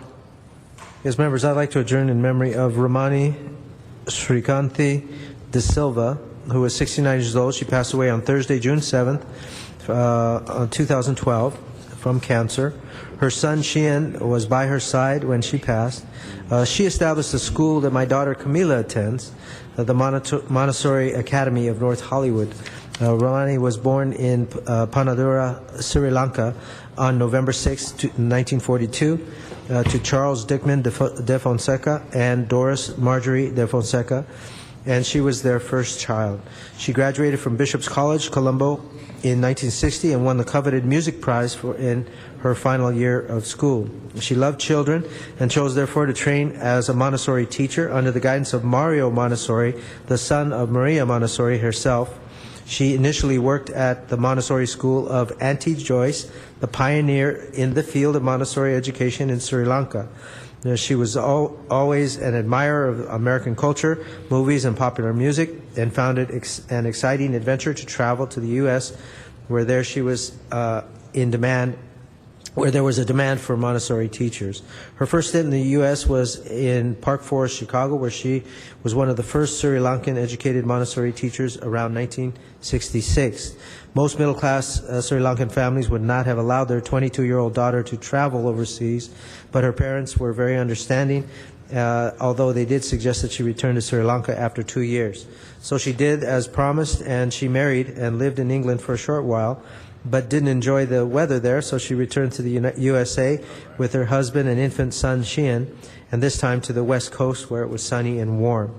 After working in Montessori establishments in Reno, in California, Srikanti embarked on her own school, establishing the Montessori Academy of North Hollywood in 1982.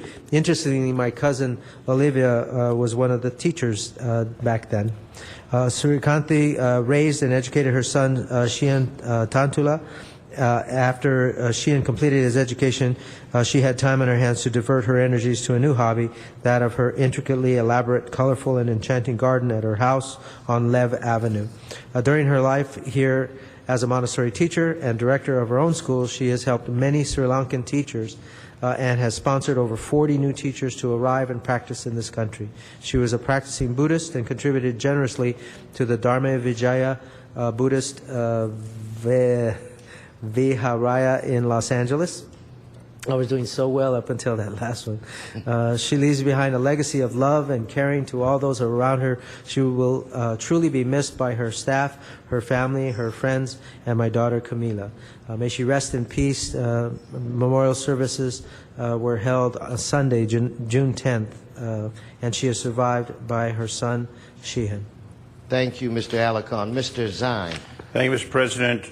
Beverly Berlin, born April 13th, 1932. I'm sorry, Barbara. Community leader in Reseda, who was active with her local block club, Neighborhood Watch, and a worker at the voting booth, even known to take her granddaughter out to remove graffiti around the neighborhood. Well known by all as never having a neighbor she didn't love. Missed by all who knew her, but her community is a far better place for her many contributions. May she rest in peace. Survived by child Michael and daughter Rhonda, 3 grandchildren, Tiffany, Ashley, and Evan. Barbara Berlin, may she rest in peace. Thank you, Mr. Zine. Members, any further adjourning motions? Today's council meeting is adjourned. We'll see you Friday.